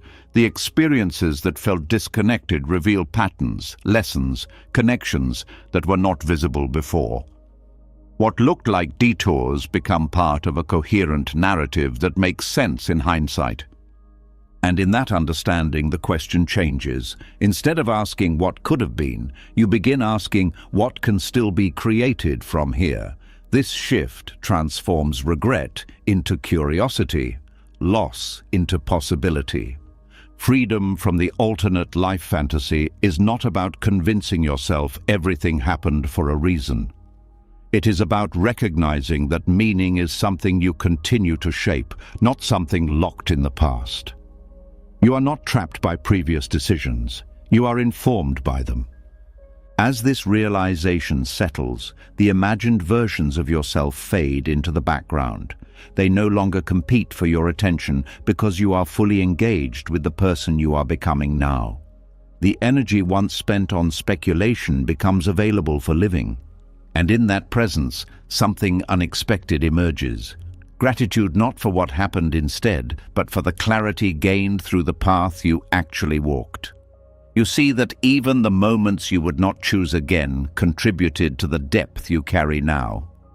This is the freedom of releasing parallel lives. You stop chasing ghosts of possibility and start inhabiting the reality that is still open, still evolving, still capable of meaning. And when the alternate life finally starts to fade, something else becomes easier to notice. The mind stops arguing with the past, but it still has a habit of flinching at the present when it sees someone else winning. Because even when you accept your path, even when you stop chasing parallel versions of yourself, a sharp feeling can still rise the moment you watch another person receive what you secretly wanted. That feeling is not proof that you are broken. It is a signal, and if you learn how to read it, it can become one of the clearest guides you've ever had. A strange emotion shows up when someone you know announces good news. A promotion, a new relationship, a business success, a big move, a breakthrough. You smile, you say congratulations, you mean it, at least on the surface. But inside, something tightens. It's subtle, but it's real. Your stomach sinks, your chest feels heavy, your mind goes quiet for a second, then starts talking fast. Good for them. Why not me? What am I doing with my life? Am I wasting time? Will it ever be my turn? That is the anxiety of watching others win. And it hurts because it doesn't just show you what they have. It shows you what you believe you lack. It holds up a mirror to your unfinished desires. It exposes the places in your life where you still feel uncertain, where you still feel invisible, where you still feel like time is moving and you're standing still. Most people treat envy like a shameful weakness, so they hide it, they deny it, they pretend they don't care, or they turn it into bitterness so they can feel stronger. They start criticizing the person who is winning. They tell themselves it's luck, they call it fake, they search for flaws to reduce the sting, but none of this removes the pain, it only buries it, and buried emotions don't disappear. They leak into your mood, your motivation, your relationships, your confidence. They make you tired without understanding why. Buddhist wisdom doesn't tell you to pretend envy isn't there. It teaches you to look at it clearly, not with judgment, with honesty, because envy is not just poison. Envy is information. The mind becomes jealous when it sees something it values. That's the first truth. If you feel nothing when someone buys a new car, it's probably not important to you. If you feel nothing when someone gets married, it may not be your priority right now. But when a certain kind of win makes your heart react, it's revealing a desire you have not fully admitted, or a desire you admitted but stopped believing was possible. This is why jealousy can become a compass. It points to what matters to you. It points to what you want to experience. It points to what you might be ignoring. It shows you what you still crave, not because you're bad, but because you're human. The suffering begins when you interpret that compass as a verdict. When you see another person's success and conclude that it proves your failure. That is when envy becomes destructive. Not because the emotion exists, but because the story you attach to it is brutal. You tell yourself it's too late. You tell yourself you missed your chance. You tell yourself they're better than you. You tell yourself you don't have what it takes. And that story becomes heavier than the envy itself. The mind loves turning one moment into an identity. Someone else wins, and you become the one who is behind. Someone else is praised, and you become the one who is forgotten. Someone else is chosen, and you become the one who is always overlooked. This is how envy becomes anxiety. Because now, it's not just about what happened. It's about who you think you are. Buddhism would call this an attachment to a self-image, an identity built out of comparison. And the painful part is that it feels real, even though it's created in thought. It feels like truth, even though it's only a reaction. So the first transformation is simple, but it's not easy. You separate the feeling from the story. The feeling says, that matters to me. The story says, so I must be failing. The feeling is honest. The story is optional. Once you see this, you can work with envy without being owned by it. Now another layer appears. Sometimes envy is not about wanting what they have. Sometimes it is about wanting how they feel, their confidence, their freedom, their stability, their sense of direction. The thing you envy might not be the result. It might be the emotional experience you believe the result provides. This matters because it changes your next move. If you envy their money, you might chase money. But if you actually envy their peace, chasing money might not give you what you're looking for. If you envy their relationship, you might chase a partner. But if you actually envy their sense of being seen and valued, then the deeper work might be learning how to value yourself and choose healthier connections. So envy becomes clearer when you ask one honest question. What am I really jealous of right now? Not the surface answer. The deeper one. Sometimes you'll find that what you envy is not the object, but the permission.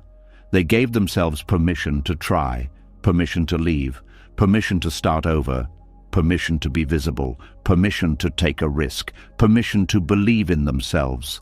And your jealousy is really grief because you haven't given yourself that permission yet. That grief is important. It means there's a part of you that wants to live more fully. But envy gets even sharper when it mixes with shame. Because now the mind says, I want that, and then immediately says, but I shouldn't want that, or I don't deserve that, or I'm not the kind of person who gets that. That second voice is what turns desire into suffering. It turns hope into humiliation.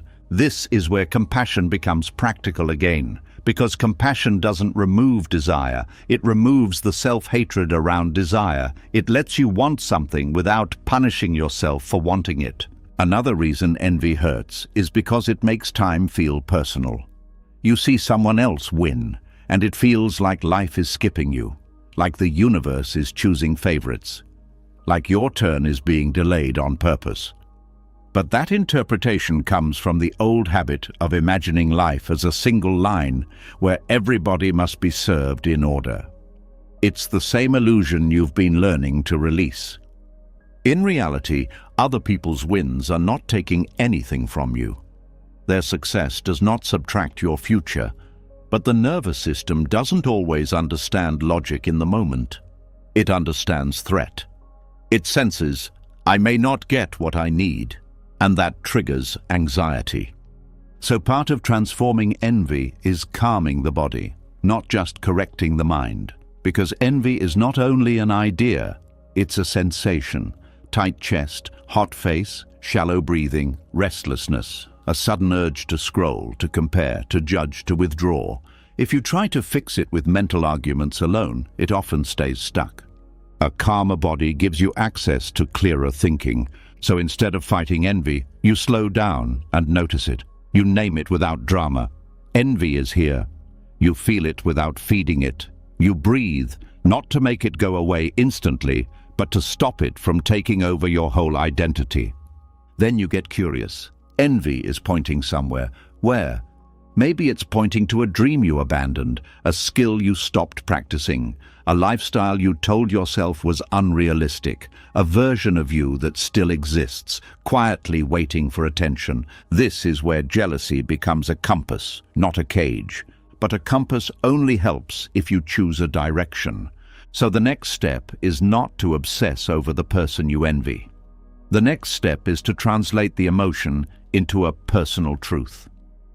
If their win triggered envy, it means something in you wants to grow, and growth doesn't require you to become them.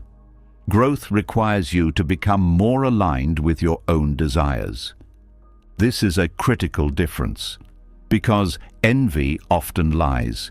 It tells you that you want their exact life. But most of the time, you don't. You want what their life represents to your mind. You want the feeling you believe their life provides. You want the possibilities their life seems to open. When you chase their exact path, you may end up with achievements that still feel empty because they were never yours. So clarity means asking again, more deeply. If I could keep my own personality, my own values, my own rhythm, what would I build? That question dissolves imitation and reveals direction. Envy can also expose your standards. Sometimes you envy someone because they are living out a value you respect. Discipline, creativity, courage, social confidence, leadership, consistency. They became a mirror showing you what you admire and what you want to embody more fully. In that case, the transformation is powerful, because instead of resenting them, you can learn from them.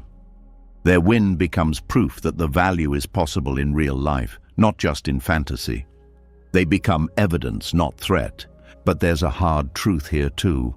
Sometimes envy appears because you're not honoring your own effort. You're working, but you're working with self-doubt. You're trying, but you're trying while insulting yourself. You're moving, but you're moving while believing you're late. And that internal violence makes every external win feel like a reminder of your inner war. So envy is also a signal to repair your relationship with your own progress. To recognize what you've done without dismissing it. To stop treating your growth like it doesn't count because it isn't loud. There's another part of this that almost no one talks about. The anxiety of watching others win is often amplified by the fear of being left behind socially. Not just behind in life, but behind in relevance, behind in belonging, behind in being seen. Because when others rise, the mind worries it will be forgotten. That fear is ancient. Humans survived through belonging. Being excluded felt like danger. So when you see others leveling up, the nervous system can interpret it as, I might be left out of the tribe. This is why envy can feel urgent. It feels like a threat to your place in the world. But Buddhism invites you to see that your worth does not come from being ahead. It comes from being awake, present, real, and no one can take that from you. So how do you actually transform envy into clarity? You stop moralizing it. You stop calling it bad. You stop using it as proof that you are small. Instead, you treat it like a message. This hurts because something matters to me. Then you refine the message. What exactly matters to me here? Then you translate it into direction. What can I do in my own life that aligns with this desire? Not everything at once, not a panic move, one honest step. Sometimes that step is internal, admitting the desire, letting yourself want something without shame, allowing yourself to start again without calling it late. Sometimes that step is practical, learning a skill, creating a routine, taking a small risk, having a difficult conversation, cleaning up a part of your life you keep avoiding. And sometimes that step is emotional, grieving the time you feel you lost without turning it into self-hatred, forgiving yourself for not being ready earlier, releasing the fantasy that you had to be perfect to deserve progress. When envy becomes clarity, it loses its bitterness. It becomes clean. It becomes energy. It becomes a signpost. You no longer stare at other people's lives as if they are proof against you. You start using what you feel as insight about you. You stop asking, why them, and start asking, what is this showing me? And here is the quiet miracle. The moment you do that, you stop being powerless. Because envy becomes action, and action becomes self-respect. Not the loud kind that needs applause. The quiet kind that builds a life from the inside. You begin to see that other people's wins are not a wall. They are a window. They show what is possible in a human life. And the only real question left is not whether you are behind, but whether you are willing to listen to what your own heart has been trying to say through that sharp feeling.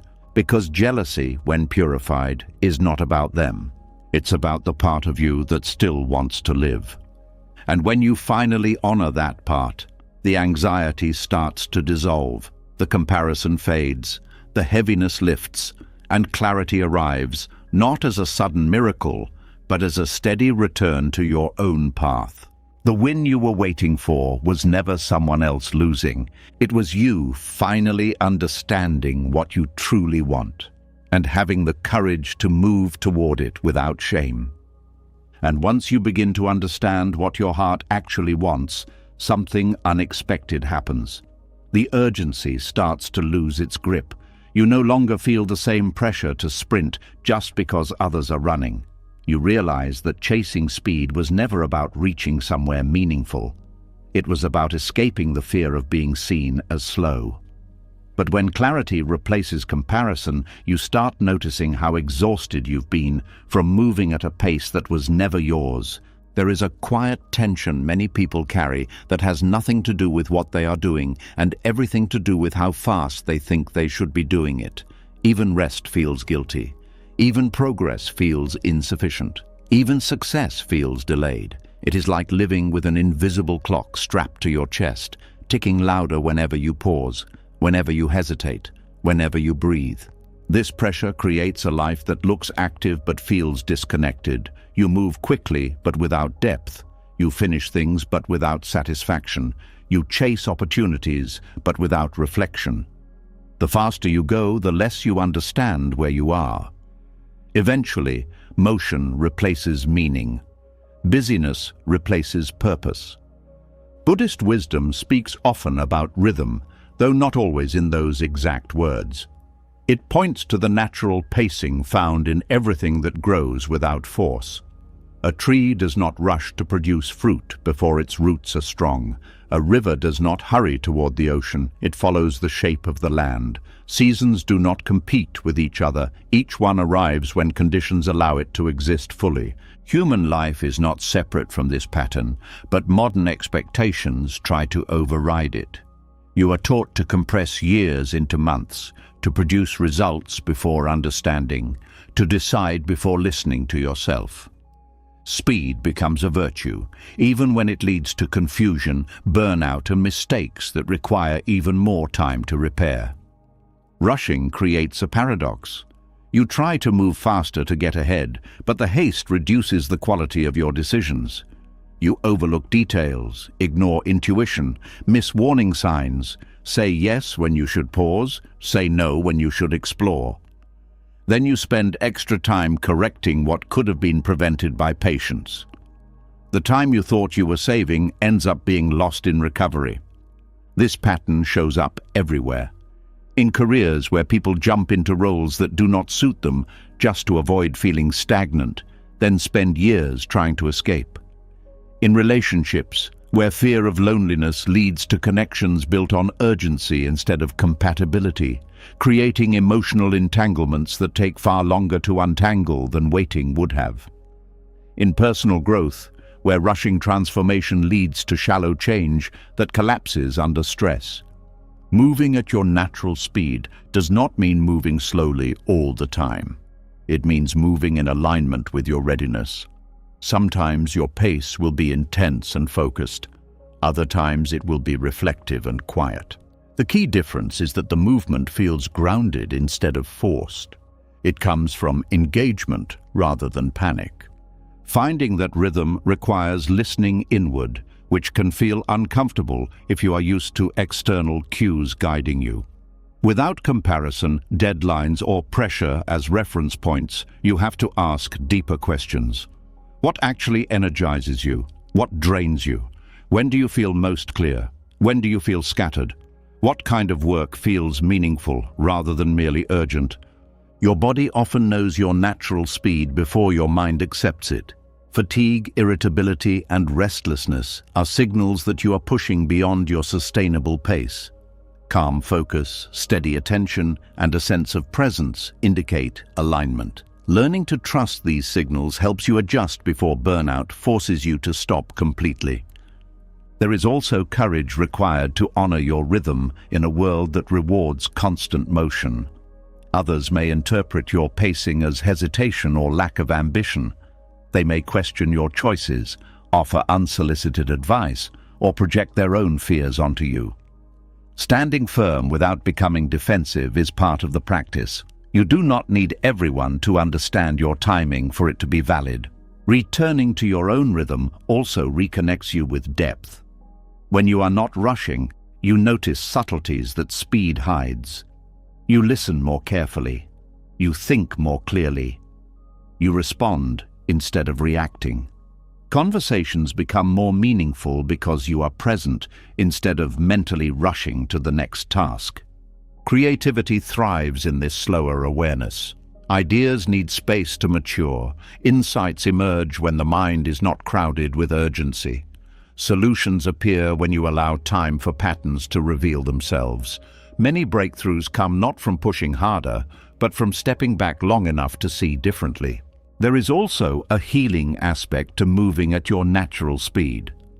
Trauma, disappointment, and exhaustion do not resolve on command. They require time to process. Rushing recovery often prolongs pain because unaddressed emotions resurface later. Patience allows integration, turning experience into wisdom instead of lingering tension. Relationships benefit from this pacing as well. Trust develops gradually. Emotional safety grows through consistency, not intensity. When you are not rushing connection, you give others space to reveal who they are over time. This prevents illusions built on early excitement from turning into later disillusionment. Another quiet gift of slowing down is accuracy. When you move with attention, you see more clearly what is actually happening rather than what you fear or hope is happening. You make fewer assumptions. You ask better questions. You notice inconsistencies. This clarity prevents avoidable mistakes. There is also freedom in realizing that your path does not need to mirror anyone else's. Some people thrive in fast-paced environments, others excel in deliberate processes. Neither is superior. They are simply different expressions of how humans engage with life. Trying to adopt someone else's speed often disconnects you from your strengths. Over time, moving at your natural rhythm builds confidence that is not dependent on external validation. You trust your process because you see its results. Not always immediately, but consistently. Progress feels organic rather than forced. You stop worrying about whether you are late because you experience how alignment produces steadier growth than panic ever could. This approach also reduces the fear of missing out. When you are grounded in your timing, opportunities that are not meant for you lose their pull. You recognize that not every door is yours to enter. Some are distractions disguised as possibilities. Letting them pass does not feel like loss. It feels like clarity. The peace that comes from this way of living is subtle but profound. Your days feel less crowded, even if your responsibilities remain the same.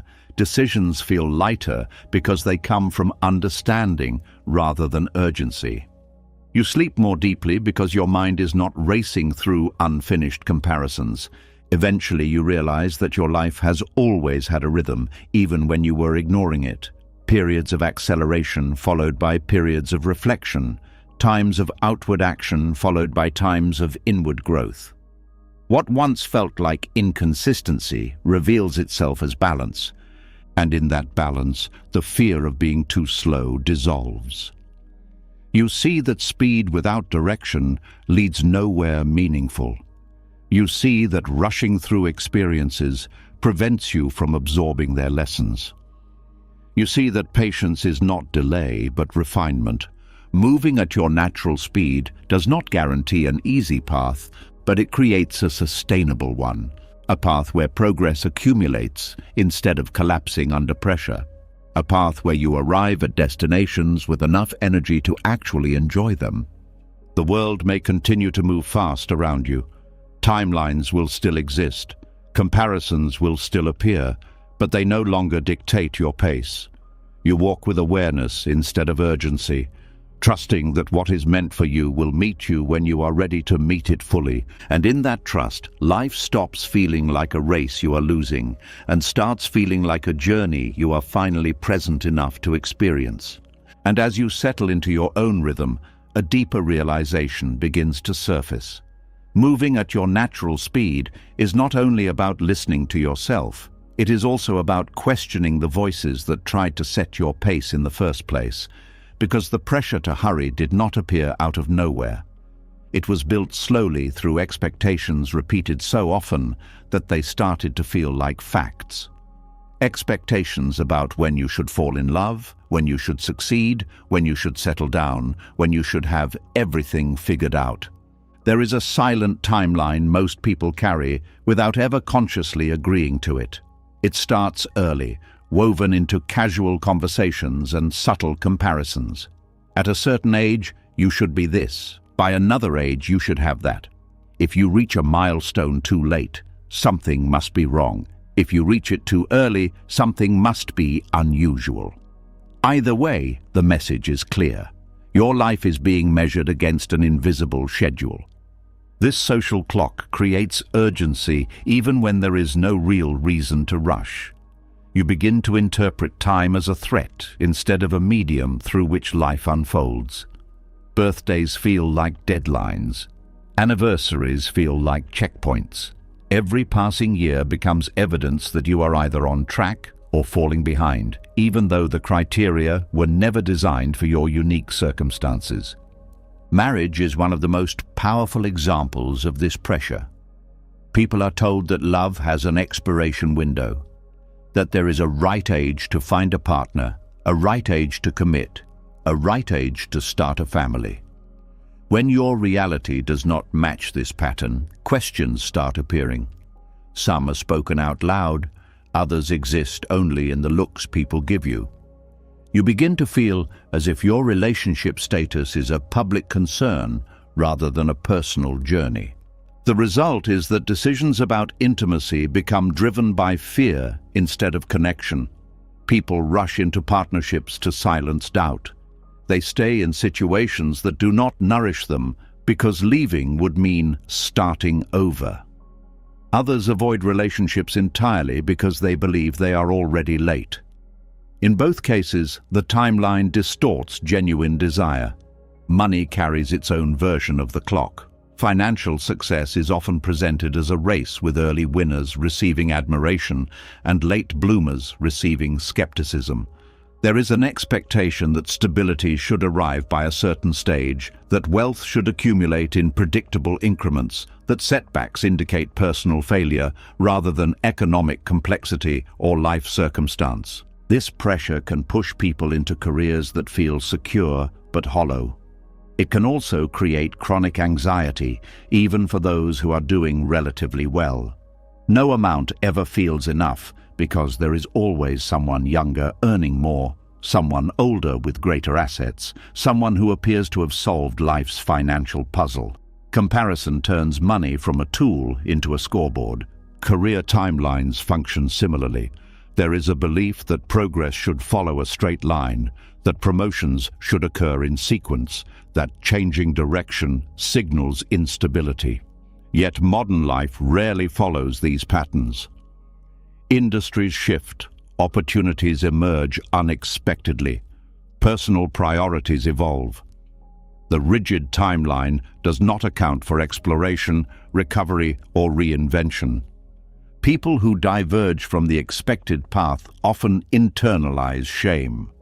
They see themselves as late starters or lost wanderers, even when their experiences are building a foundation for something more aligned. The social clock does not recognize depth gained through detours. It only recognizes visible milestones. Age expectations intensify all of this because they create the illusion that possibilities narrow over time. Certain dreams become labeled as unrealistic past a certain point. Curiosity becomes replaced by caution. Society subtly encourages you to settle into roles that feel appropriate for your number of years rather than your actual vitality or interest. Buddhist thought challenges these assumptions by emphasizing impermanence and uniqueness. Every life unfolds through conditions that cannot be standardized. Birth circumstances, health, cultural context, opportunities, losses, relationships, all shape timing in ways no universal schedule can capture. When you compare yourself to a fixed timeline, you ignore these differences and impose a narrative that was never meant to apply to you. Detaching from social clocks does not mean rejecting structure entirely. It means recognizing the difference between guidance and imprisonment. Structure can help coordinate society, but it becomes harmful when it defines personal worth. You are not failing because your life does not resemble a template designed for convenience rather than authenticity. This detachment begins with awareness.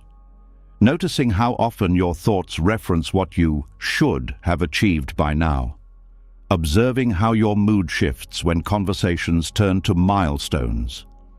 Recognizing the subtle anxiety triggered by reminders of time passing. These reactions reveal how deeply the timeline has been internalized. Once you see it clearly, you can start questioning it. Who benefits from these expectations? Are they designed to support human well-being or to maintain social order? Are they based on current realities or outdated norms? Asking these questions loosens the authority the timeline once held over your decisions. Another important step is redefining progress in personal terms. Instead of measuring your life against collective standards, you identify what growth looks like for you. It may involve healing rather than accumulating, learning rather than settling, exploring rather than committing. These forms of progress are less visible but often more meaningful. There is also courage required to withstand misunderstanding. When you move outside conventional timing, others may project their fears onto you. They may worry that you will regret your choices or assume you lack direction. Remaining calm in the face of these reactions reinforces your autonomy. You do not need everyone's approval to live authentically. Detaching from social clocks also changes how you perceive others. You stop categorizing people by age-based expectations and start appreciating the diversity of their journeys. Someone starting over later in life no longer appears delayed, but brave. Someone choosing solitude no longer appears lonely, but intentional. This shift reduces judgment and increases empathy. Freedom from the timeline brings relief to the nervous system. Time stops feeling like an enemy.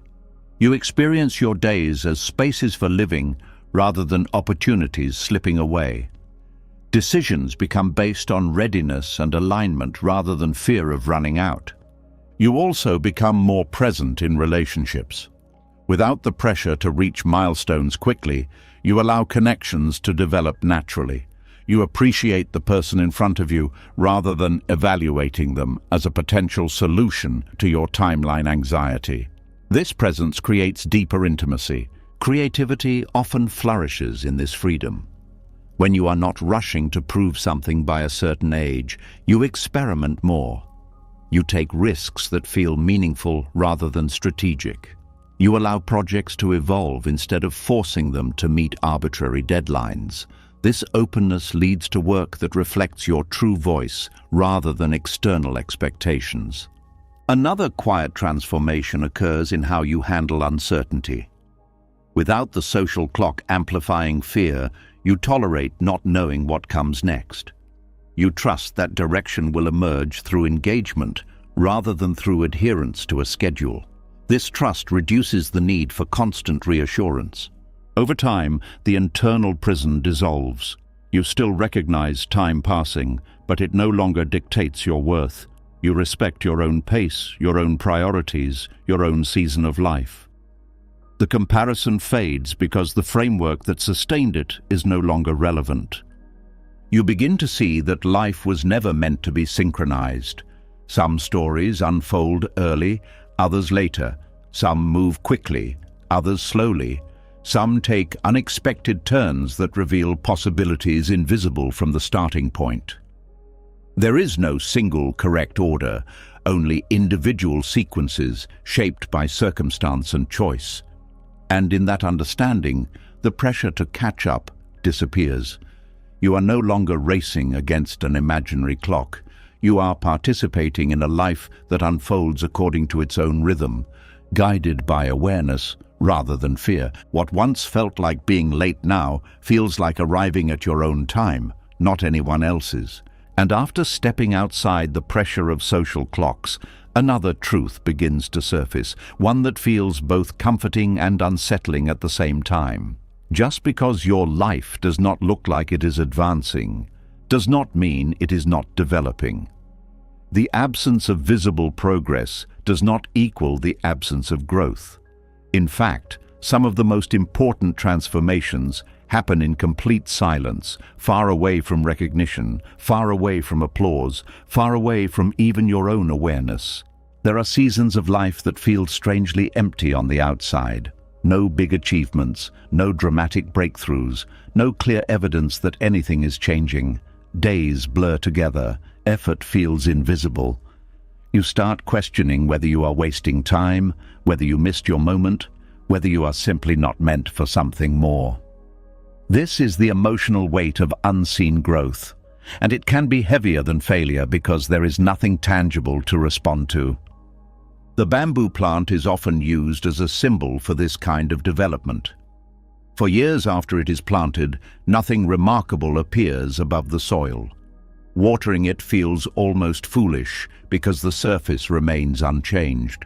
But underground, an intricate network of roots is spreading, strengthening, preparing for the moment when rapid growth becomes possible.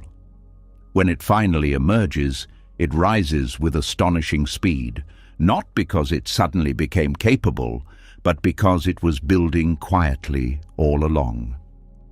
Human lives follow a similar pattern, though it is harder to see because there is no clear boundary between preparation and emergence. Emotional maturity, resilience, clarity, skills, self-understanding, these grow beneath the surface. They develop through experiences that feel ordinary or even frustrating, conversations that seem insignificant, failures that feel pointless, waiting periods that feel like stagnation. The difficulty is that modern culture values visible progress above all else. Promotions, announcements, milestones, numbers, these are easy to display and easy to celebrate. Invisible growth receives little recognition, even though it often determines the quality of visible achievements later. This imbalance makes it easy to underestimate the importance of what is happening beneath the surface. During these quiet seasons, doubt becomes loud. You question your direction because there is no external feedback confirming you are on the right path. You compare your stillness to other people's motion and assume they are advancing while you are paused. But stillness can be fertile ground when used for integration rather than avoidance. Integration is the process of absorbing experience into wisdom. It takes time for lessons to settle, for emotions to process, for identity to adjust. If growth were always visible, it would also be fragile because it would lack depth. The underground phase ensures that what eventually emerges can withstand pressure. There is also a protective aspect to hidden development. When growth is not yet stable, exposure can disrupt it. Sharing ideas too early invites criticism that may discourage exploration. Taking on responsibilities before you are ready can create stress that damages confidence. Silence allows experimentation without the weight of expectations. This does not mean passivity. The underground phase is active in ways that are not immediately obvious. You are learning through observation, refining through practice, strengthening through repetition. Even rest contributes because it restores the energy needed for future effort. Nothing is wasted when approached with awareness. One reason these periods feel uncomfortable is that they require trust without evidence. You cannot point to achievements to reassure yourself. You must rely on an inner sense that something is forming, even if you cannot describe it yet. This trust grows stronger each time you experience delayed progress, followed by sudden clarity. Another challenge is resisting the urge to abandon the process prematurely. When results are slow, it is tempting to switch directions constantly, hoping for quicker feedback. But frequent changes prevent roots from deepening. Stability allows momentum to accumulate quietly until it becomes undeniable. Patience during invisible growth also cultivates humility. You learn that transformation does not always happen on your schedule.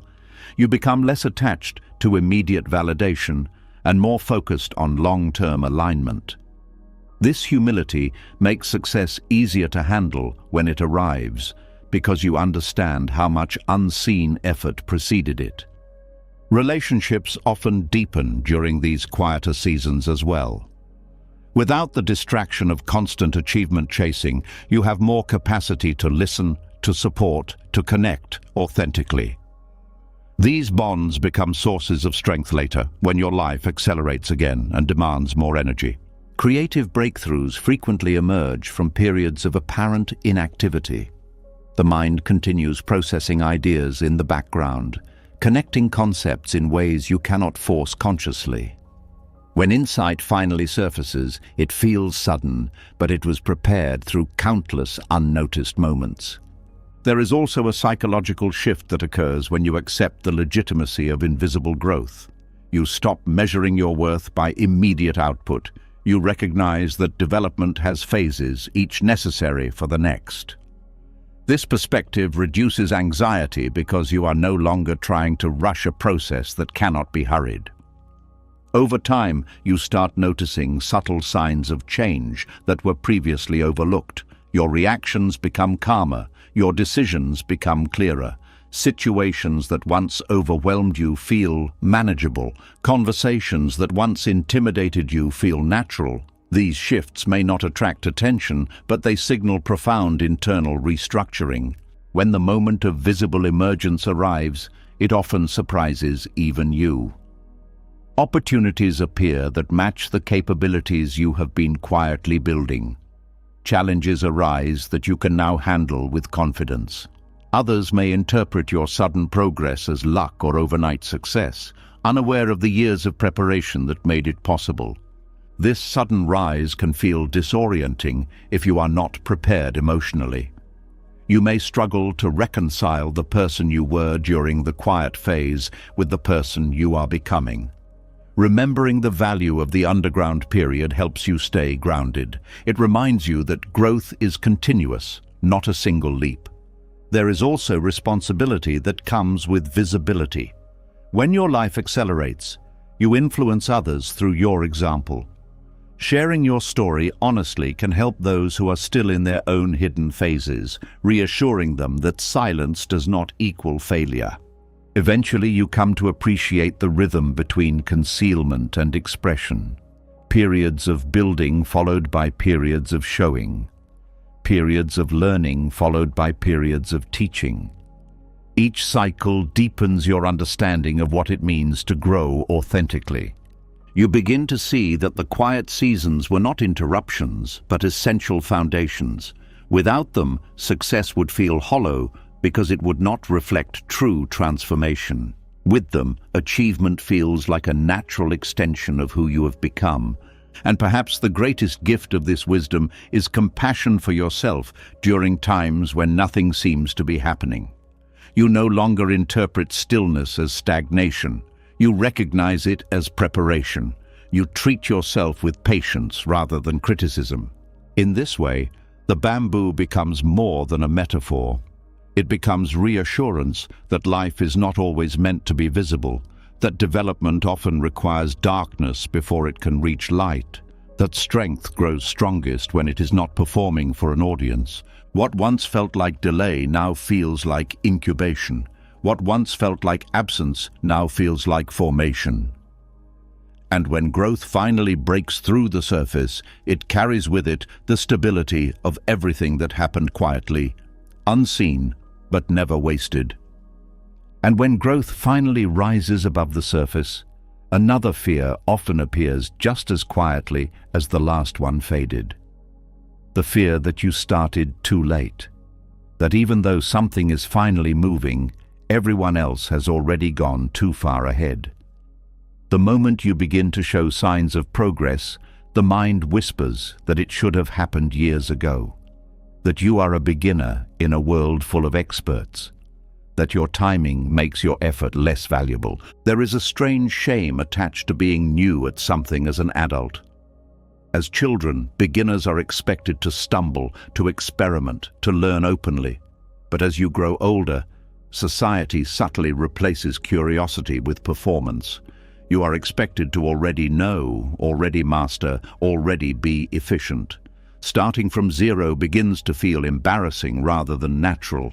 This is why so many people stay stuck, not because they lack desire, but because they fear the vulnerability of not being good yet. The beginner's mind is a concept that challenges this fear directly. It points to a way of seeing that is open, flexible, and free from the burden of needing to appear competent. When you approach something as a beginner, you allow yourself to explore without rigid expectations. You are not defending a reputation. You are not protecting an identity. You are simply engaging with the experience as it unfolds. This openness creates a kind of intelligence that experience alone cannot provide. Experts sometimes become trapped by what they think they already know. Their knowledge turns into assumptions. Their methods become habits. They stop noticing new possibilities because they are filtering everything through familiar patterns. Freshness, on the other hand, sees details that routine overlooks. Starting late can actually be an advantage because you bring perspective that earlier starters did not have. You have lived through different challenges, learned lessons that shape your priorities, developed resilience that protects you from discouragement. Your motivation may be clearer because it is not driven by external pressure, but by genuine interest. There is also freedom in beginning without the weight of expectation. You are not trying to prove anything. You are not competing with your past self. You are not locked into a path chosen before you understood yourself fully. This freedom allows experimentation without fear of ruining a carefully constructed image. Ego is what makes starting feel dangerous. It tells you that your worth depends on being impressive. It says that mistakes will expose you as inadequate. It warns that others will judge you for not knowing what they know. When ego dominates, learning becomes threatening because every failure feels like a public verdict on your value. Releasing ego does not mean abandoning standards. It means separating your identity from your performance. You can strive for excellence while accepting that growth includes awkward stages. You can take pride in effort rather than only in results. This shift transforms mistakes from evidence of weakness into evidence of engagement. Curiosity becomes your guide instead of comparison. You focus on what you are discovering rather than how you appear. This makes learning enjoyable rather than stressful. Progress feels natural because it is driven by interest instead of fear. Another gift of the beginner's mind is adaptability. Without rigid expectations, you respond to feedback more easily. You adjust methods without feeling threatened. You absorb information quickly because you are not defending old habits. This flexibility can accelerate growth beyond what long-term experience sometimes allows. People who start later often bring interdisciplinary insights as well. Skills from previous experiences transfer in unexpected ways. A person beginning a creative pursuit after years in a technical field may approach problems differently, leading to innovative solutions. Life does not waste experience, it repurposes it. There is also humility in starting late, and humility opens doors that arrogance closes. When you acknowledge that you are learning, others become more willing to support you. Mentors appear. Communities welcome you. Conversations deepen because you are genuinely listening rather than trying to impress. Shame dissolves when you realize that everyone is a beginner at something. Even those who seem accomplished are navigating areas where they feel uncertain. Expertise is always relative. The moment you step into a new domain, you are starting again, regardless of age or status. Time itself becomes less intimidating when you adopt this mindset. Instead of calculating how long it will take to catch up, you focus on how meaningful the process feels. The journey becomes valuable in its own right, not just as a means to an endpoint. There is also healing in giving yourself permission to restart. It challenges the belief that life must follow a single, uninterrupted trajectory. It affirms that growth is not confined to youth, that reinvention is possible at any stage. This realization brings hope, not as fantasy, but as practical reality. Fear of judgment often fades when you recognize that most people are too focused on their own insecurities to scrutinize yours. Those who do judge usually reveal more about their own fears than about your efforts. Your willingness to begin can even inspire others to reconsider their own limitations. The beginner's mind also reconnects you with wonder. Familiarity can dull appreciation, but newness restores it. Simple achievements feel exciting. Small improvements feel meaningful. You notice details that experienced practitioners take for granted. This sense of discovery adds vitality to your life. Over time, confidence grows not from pretending to know everything, but from proving to yourself that you can learn. Each step forward reinforces your capacity for change. You become less afraid of future beginnings because you trust your ability to navigate them. This mindset reshapes your relationship with age as well. Instead of seeing it as a barrier, you see it as context. Your years become a resource rather than a limitation. You bring patience, perspective, and emotional intelligence that younger versions of yourself lacked. There is also relief in letting go of the need to be impressive. Performance is exhausting because it requires constant monitoring of how you are perceived. Authentic engagement is energizing because it focuses on the experience itself. You move from trying to look capable to actually becoming capable. Eventually, you may find that starting late was exactly what allowed you to approach the path with clarity. If you had begun earlier, you might have followed trends rather than intuition. You might have pursued goals that no longer resonate with who you are now. Your timing aligns with your readiness. The liberation of the beginner's mind is not just about learning new skills. It is about reclaiming the right to grow without apology. It is about understanding that life is not a fixed script, but an evolving story, open to revision as long as you are willing to participate. What once felt like delay transforms into opportunity. You are not late, you are present. You are awake to the possibilities that exist now, not trapped in expectations from the past. And in that presence, something shifts. The fear of starting disappears, replaced by quiet excitement. Not because you are certain of the outcome, but because you trust the process of becoming. You realize that freshness can cut through complexity in ways experience sometimes cannot. That openness can reveal paths hidden from those who assume they have already seen everything. That humility can create strength stronger than pride. Starting late without shame becomes an act of freedom. A declaration that your life belongs to you, not to a timeline, not to expectations, not to the imagined judgment of others. And as you step forward with that freedom, the question is no longer why you didn't begin sooner. The question becomes how far you can go now that you finally have. And as you step into the freedom of beginning without shame, another layer of pressure starts to loosen. You realize that much of your urgency was never about your goals themselves. It was about how your life would look to other people. The fear of being seen as ordinary, the fear of not being admired, the fear of disappearing into the background. Once that begins to fade, something surprising happens. The weight of being behind starts to dissolve on its own. There is a silent performance many people carry from the moment they become aware of how they are perceived. It is not always obvious. It does not always involve dramatic displays. Sometimes it is as subtle as choosing a career that sounds respectable rather than one that feels meaningful. Sometimes it is staying in a relationship that looks stable even when it feels empty. Sometimes it is pretending to be confident while quietly feeling lost.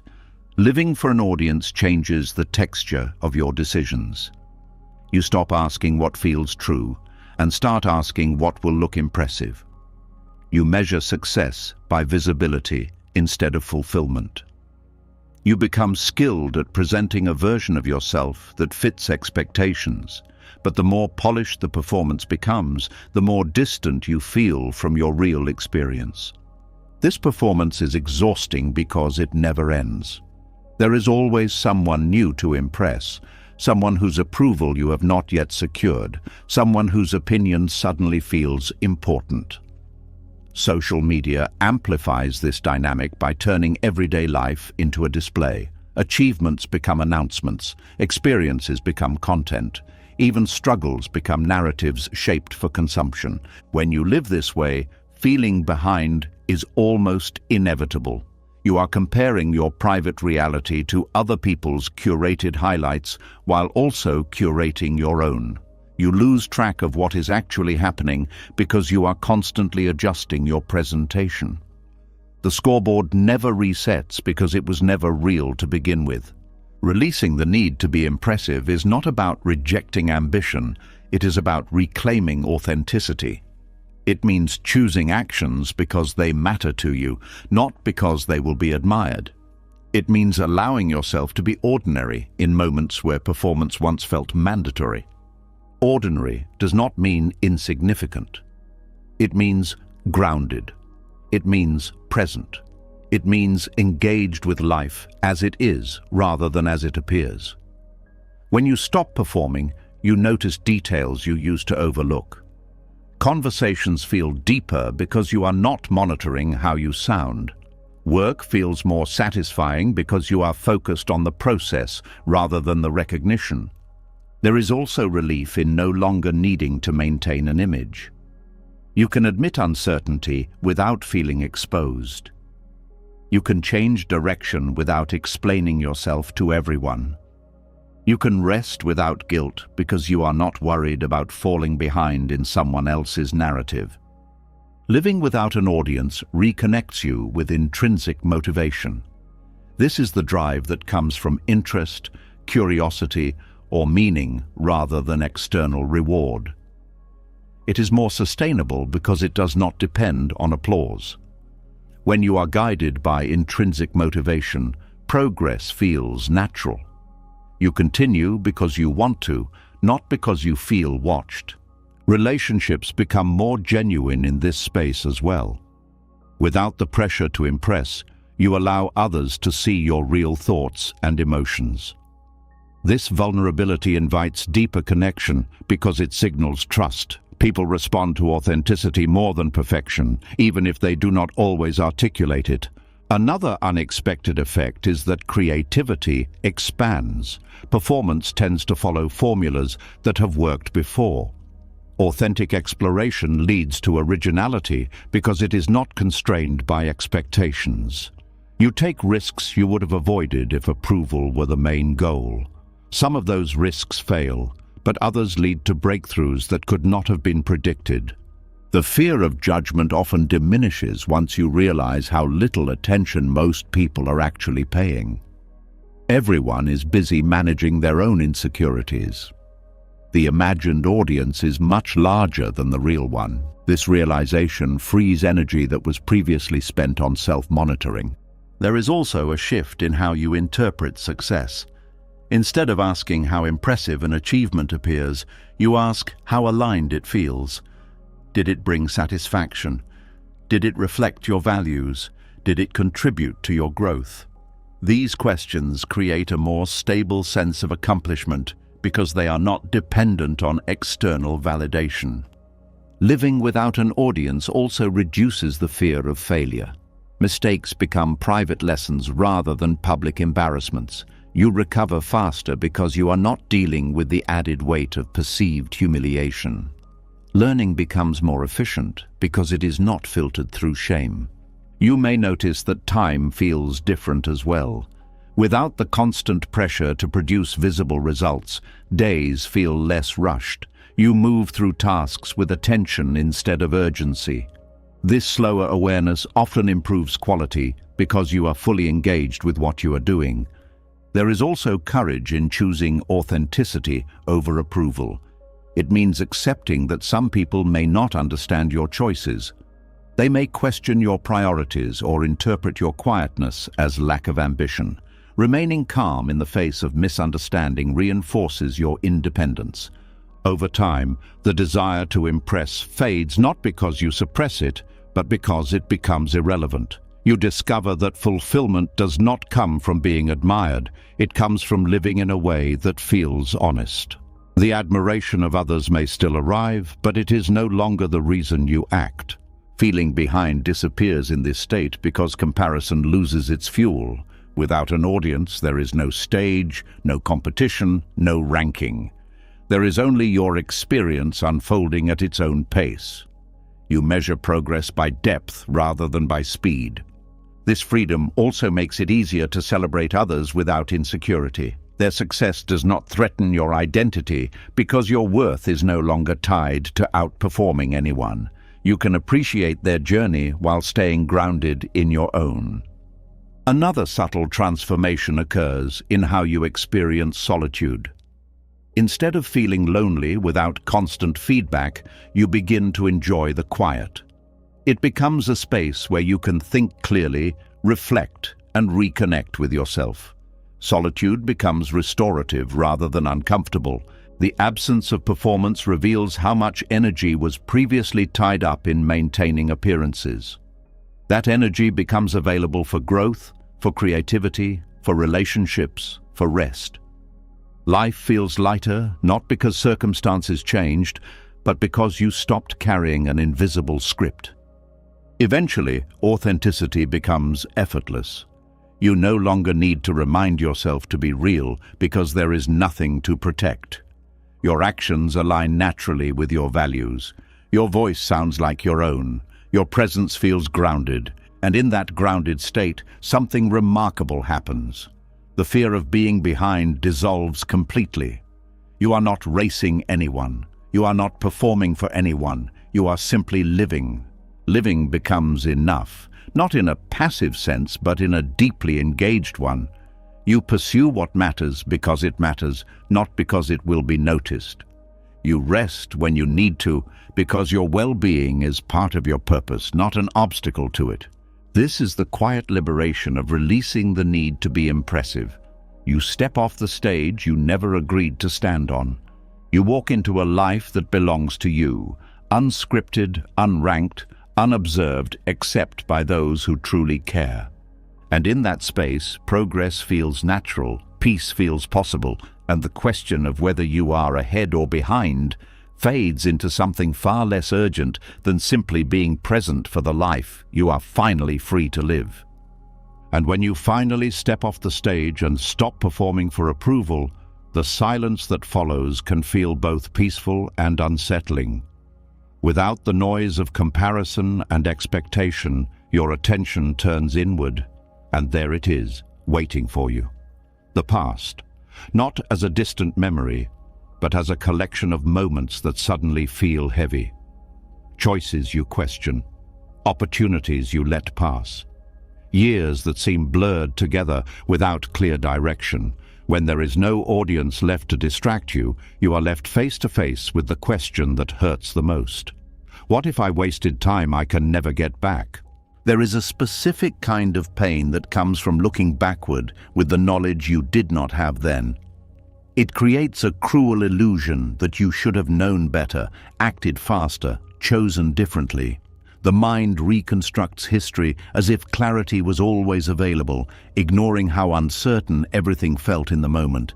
This hindsight turns ordinary human limitation into what feels like permanent failure. The fear of wasted years is not really about time. It is about meaning. It is the fear that parts of your life did not count, that effort was misplaced, that suffering produced nothing valuable. It makes you question whether you are allowed to move forward without first solving the past. It can trap you in cycles of rumination, replaying scenes in search of a different ending that will never come. Regret is complicated because it contains both wisdom and self-punishment. The wisdom says you see more clearly now. The punishment says you should have seen clearly sooner. Healing begins when you separate those two voices. One is guiding you forward, the other is keeping you stuck. Buddhist teaching often points to the idea that suffering intensifies when we resist reality as it is. The past cannot be altered, but the meaning you assign to it can shift dramatically. When you interpret your history as evidence against you, every memory becomes a weight. When you interpret it as preparation, even painful experiences become sources of insight. Turning the past into fertilizer is not about pretending everything was beneficial. Some experiences were harmful. Some choices did create consequences. Acknowledging responsibility is part of the process because it restores your sense of agency. Without responsibility, you become a victim of circumstance. With responsibility, you become a participant in your own evolution. Responsibility does not require self-condemnation. It requires honesty. You recognize where fear influenced your decisions, where you avoided discomfort, where you stayed longer than you should have, where you left too soon. This clarity is not meant to shame you. It is meant to show you how you operate so you can choose differently now. Many people fear that forgiving themselves will erase accountability. In reality, the opposite is true. When you are not drowning in guilt, you can look at your actions more objectively. You can understand the patterns that shaped them. You can develop compassion for the version of you that was doing the best it could with limited awareness. Time that feels wasted often contains invisible growth, skills learned indirectly, emotional resilience developed through hardship, boundaries formed after betrayal, clarity about what you do not want. These gains may not have been intentional, but they influence your present choices profoundly. There is also the reality that not every period of life is meant for visible achievement. Some years are for survival, some are for healing, some are for exploration without direction. Judging these phases by productivity alone misses their purpose. They were stabilizing you in ways you could not see at the time. Comparisons intensify regret because they create the illusion that others used their time perfectly while you did not. But you rarely see the full story of someone else's journey. Their struggles, doubts, and detours remain hidden. You compare your internal experience to their external presentation and conclude that you are uniquely flawed. Healing regret involves restoring context, remembering what you were facing, what resources you had, what emotional state you were in. Decisions that look irrational now may have felt like the safest option then. Understanding this reduces harsh judgment and replaces it with empathy. Another important step is recognizing that growth is non-linear. Progress often requires revisiting similar lessons in different forms until they are fully integrated. What feels like repetition may actually be refinement. You were not stuck. You were deepening your understanding. There is also courage in accepting that some losses cannot be repaired. Relationships that ended, opportunities that closed, paths that diverged permanently. Acceptance does not erase sadness, but it prevents it from turning into bitterness. It allows grief to move through you instead of freezing into resentment. Turning the past into fertilizer means using its lessons to nourish your present. You apply what you learn to current decisions. You avoid patterns that once caused harm. You pursue directions that align with your evolved values. This transforms regret from a deadweight into living wisdom. Self-compassion plays a crucial role here. Speaking to yourself with the same understanding you would offer a friend softens the intensity of regret. You acknowledge pain without amplifying it. You recognize effort even when outcomes were disappointing. There is also value in taking small corrective actions where possible. Apologizing if you hurt someone, reconnecting if a relationship mattered, learning a skill you once postponed. These actions do not rewrite history, but they create continuity between who you were and who you are becoming. Mindfulness helps prevent the past from dominating the present. By returning attention to what is happening now, you interrupt the cycle of rumination. You remind yourself that life is still unfolding, that opportunities still exist, that you are not confined to earlier chapters. Over time, you may notice that your relationship with memory changes. Instead of sharp edges, memories feel softer. Instead of accusations, they feel like stories that shaped you. You can revisit them without being overwhelmed because they no longer define your identity. Gratitude sometimes emerges unexpectedly in this process, not for the pain itself, but for the perspective it provided. You see how it prepared you to appreciate stability, kindness, or clarity when they appear. Without those experiences, you might have overlooked what truly matters. Forgiveness, both for yourself and others, completes the transformation. It releases the emotional charge tied to the past. It allows you to move forward without dragging unresolved resentment behind you. Forgiveness is not approval of what happened. It is freedom from being controlled by it. As regret loosens its hold, energy returns to the present. You become more engaged with current opportunities because you are no longer trapped in analysis of what cannot be changed. Creativity increases because mental space is no longer occupied by repetitive thoughts. You begin to trust that life can still hold meaning regardless of how it started. That purpose is not determined by a perfect past, but by conscious participation now.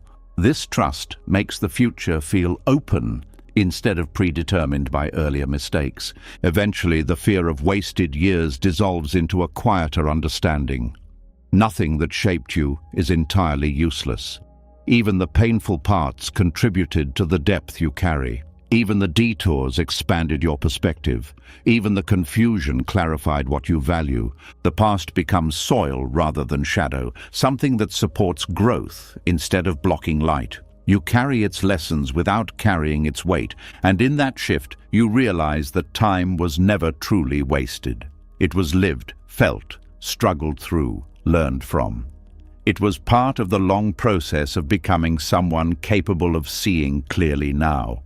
What once felt like evidence against you becomes proof that you endured, adapted, and are still here, ready to use everything you have learned to shape what comes next.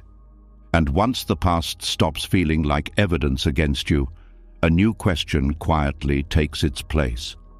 If you no longer have to punish yourself for what has been, how do you move forward without falling back into pressure?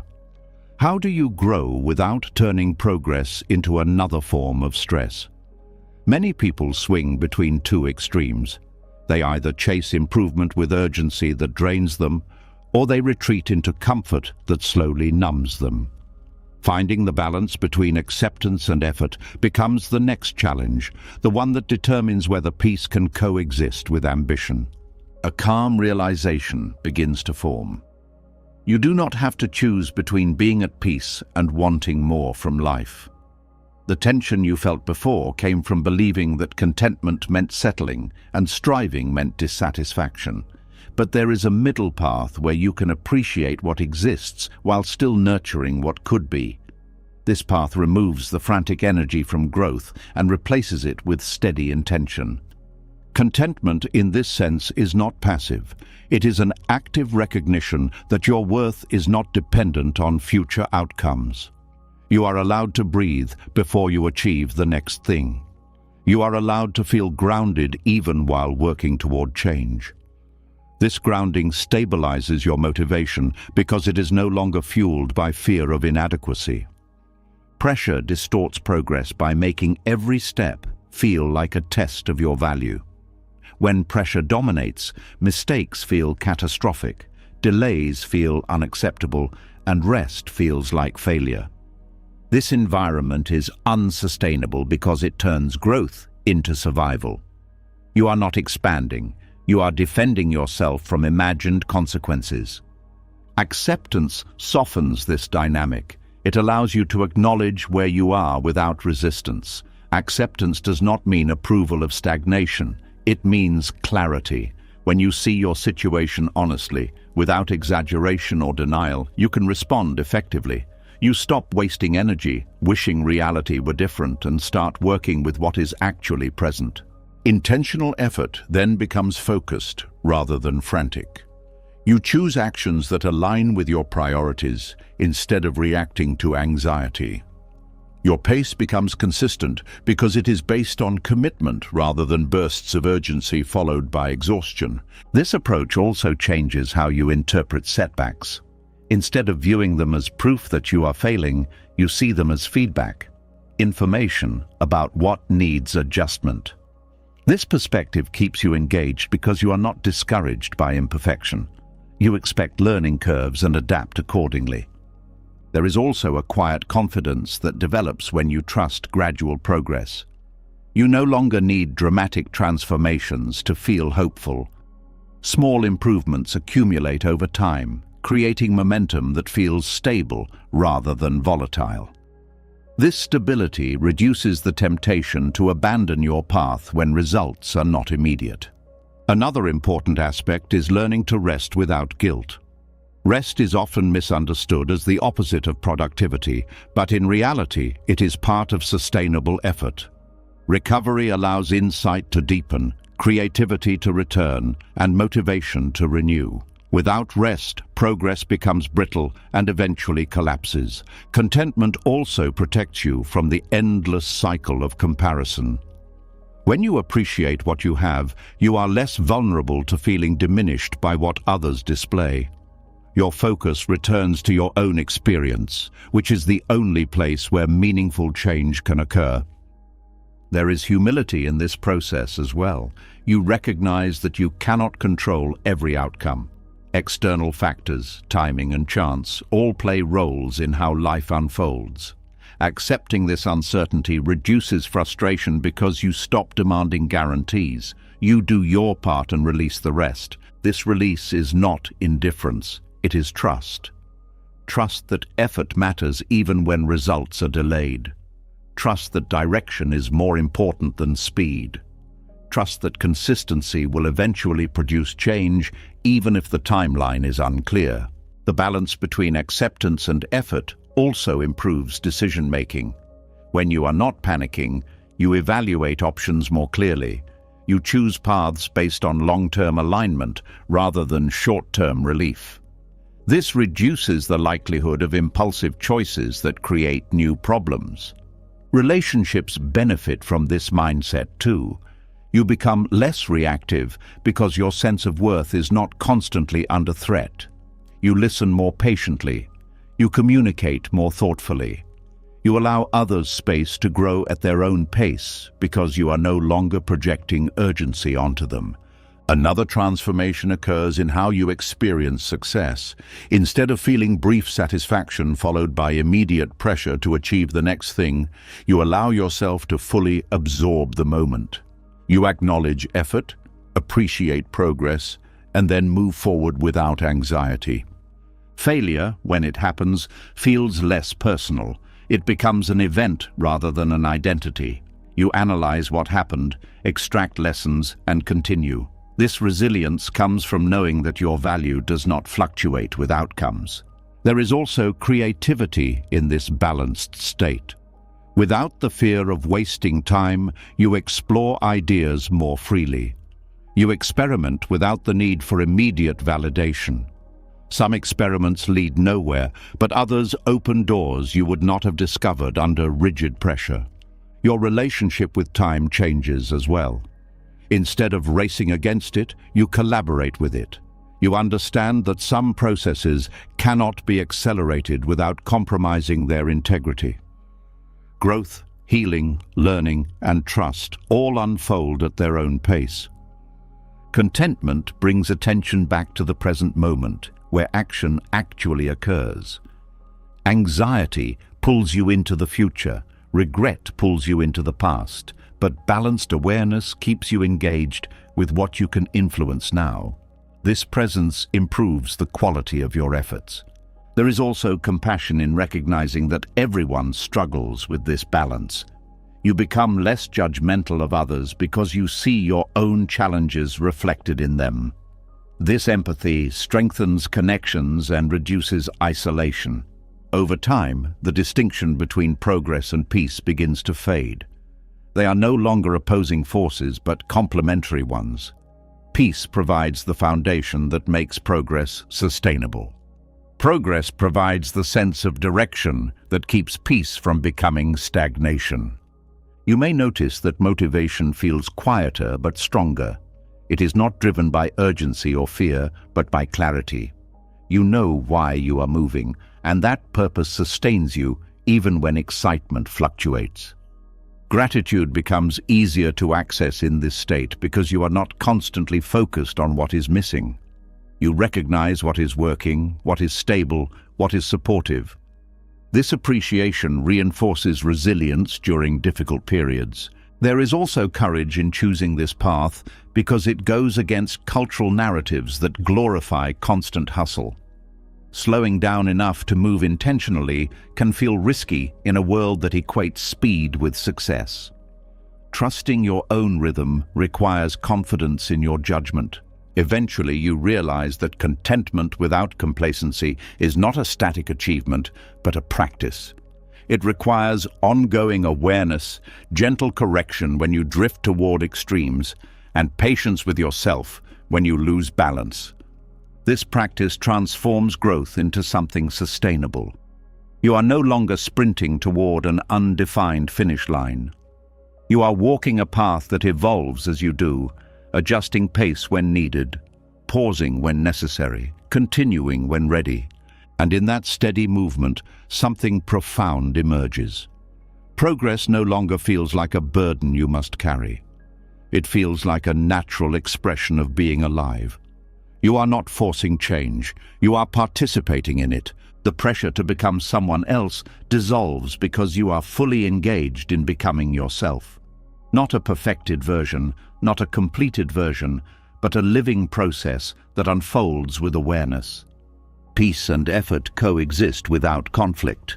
Acceptance and ambition support each other instead of competing.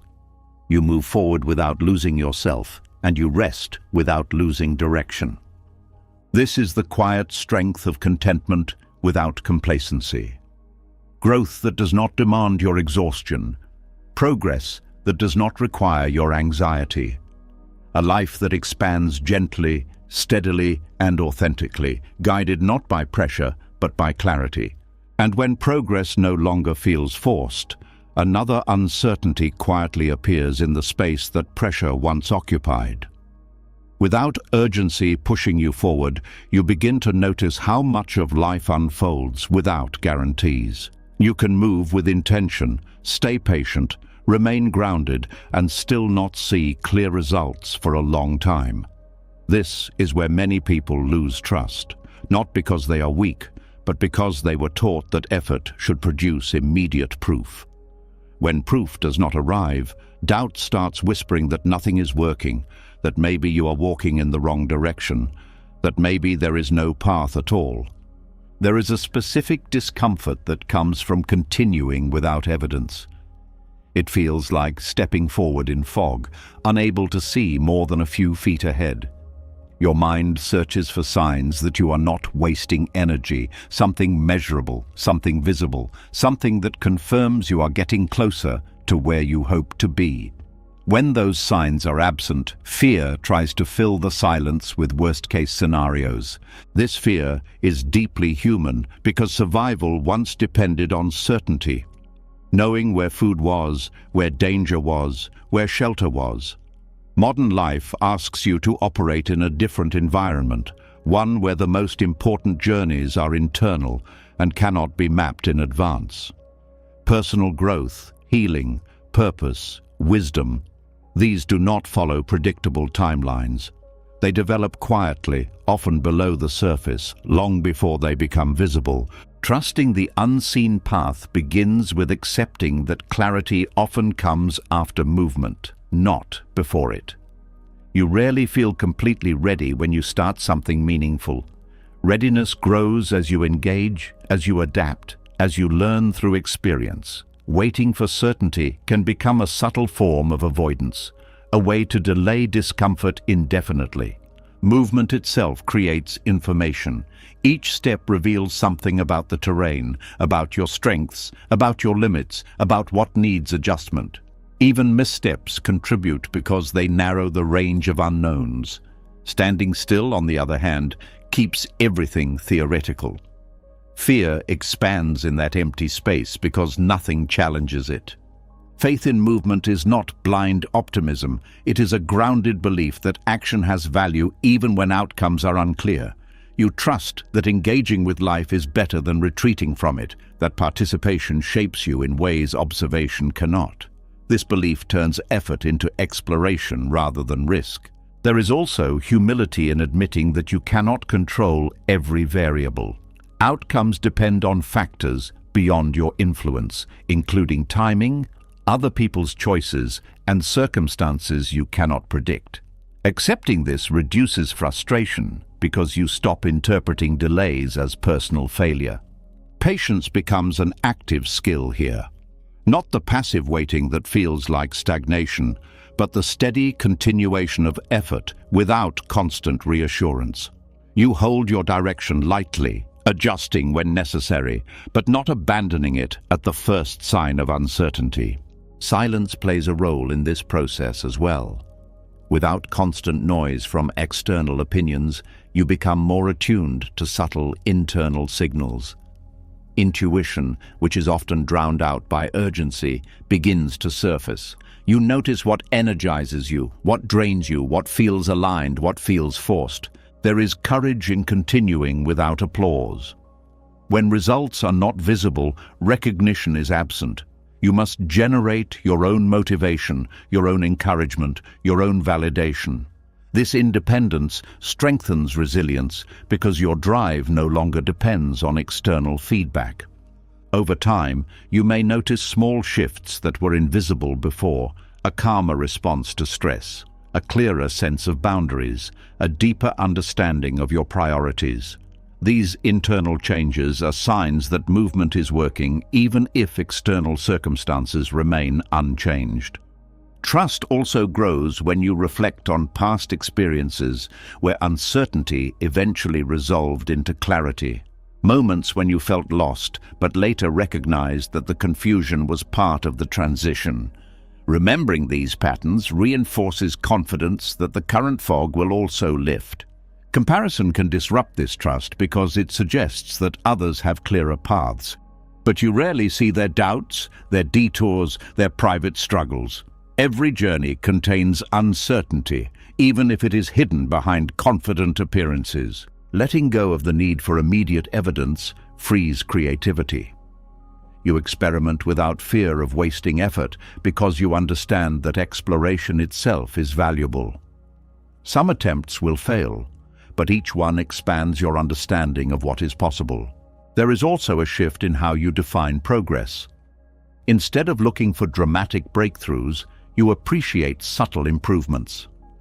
Consistency becomes more important than intensity. You focus on showing up rather than proving something. Your relationship with doubt changes as well. Instead of seeing it as an enemy, you treat it as a signal to pause and reflect without abandoning your direction. Doubt can refine your approach without dictating your decisions. The present moment becomes your anchor. When the future feels uncertain, returning attention to what you can do today reduces overwhelm. Small actions accumulate, creating a sense of continuity that counters feelings of stagnation.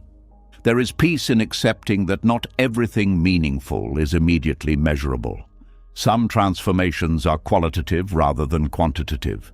They affect how you experience life rather than what you achieve externally. Trusting the path also involves releasing the illusion that there is only one correct route.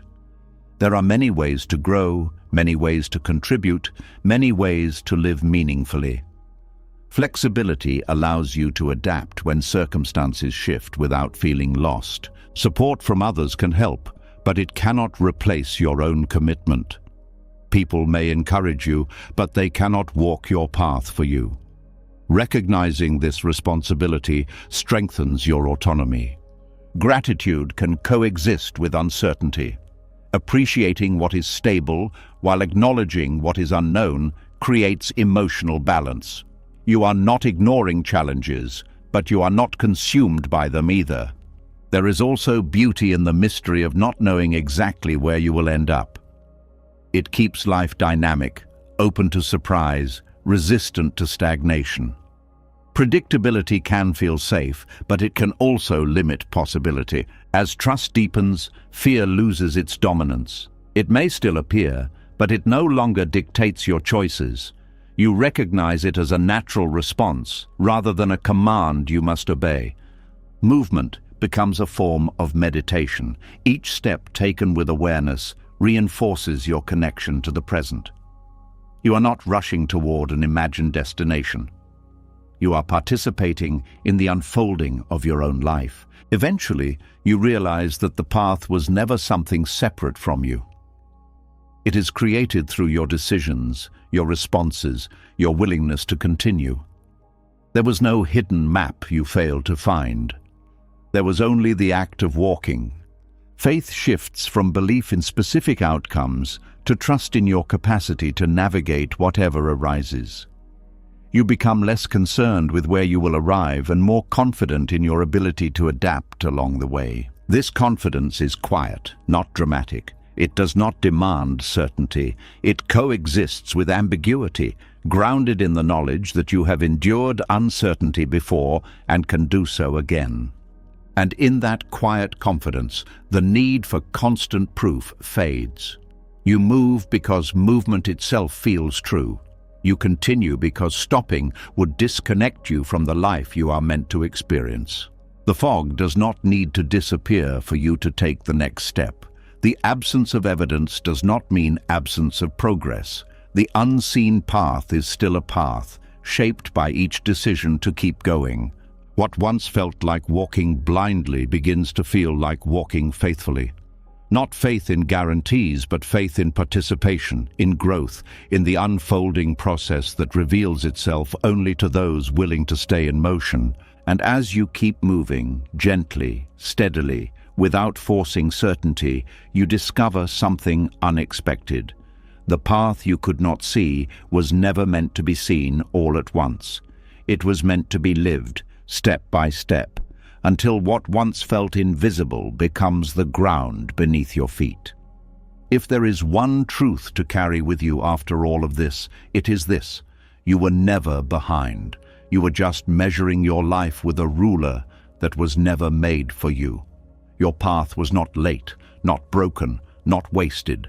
It was unfolding in ways that could only be understood once you slowed down enough to see it. Every detour shaped you. Every delay protected you. Every quiet season was building something that noise would have destroyed. Patience was never punishment. It was preparation. So if today feels heavy, if the pressure to catch up is still whispering in your mind, remember this moment.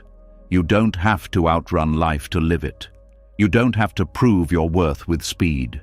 You only have to keep walking with awareness, with compassion for yourself, and with trust that growth does not disappear just because it is invisible. If this message found you at the right time, leave a comment that says, "I trust my timing." Not for me, but as a promise to yourself. Words have power, especially the ones you choose to believe. And if you want more calm in a world that keeps trying to rush you, subscribe to the channel and stay close. There is a different way to live, and you don't have to discover it alone.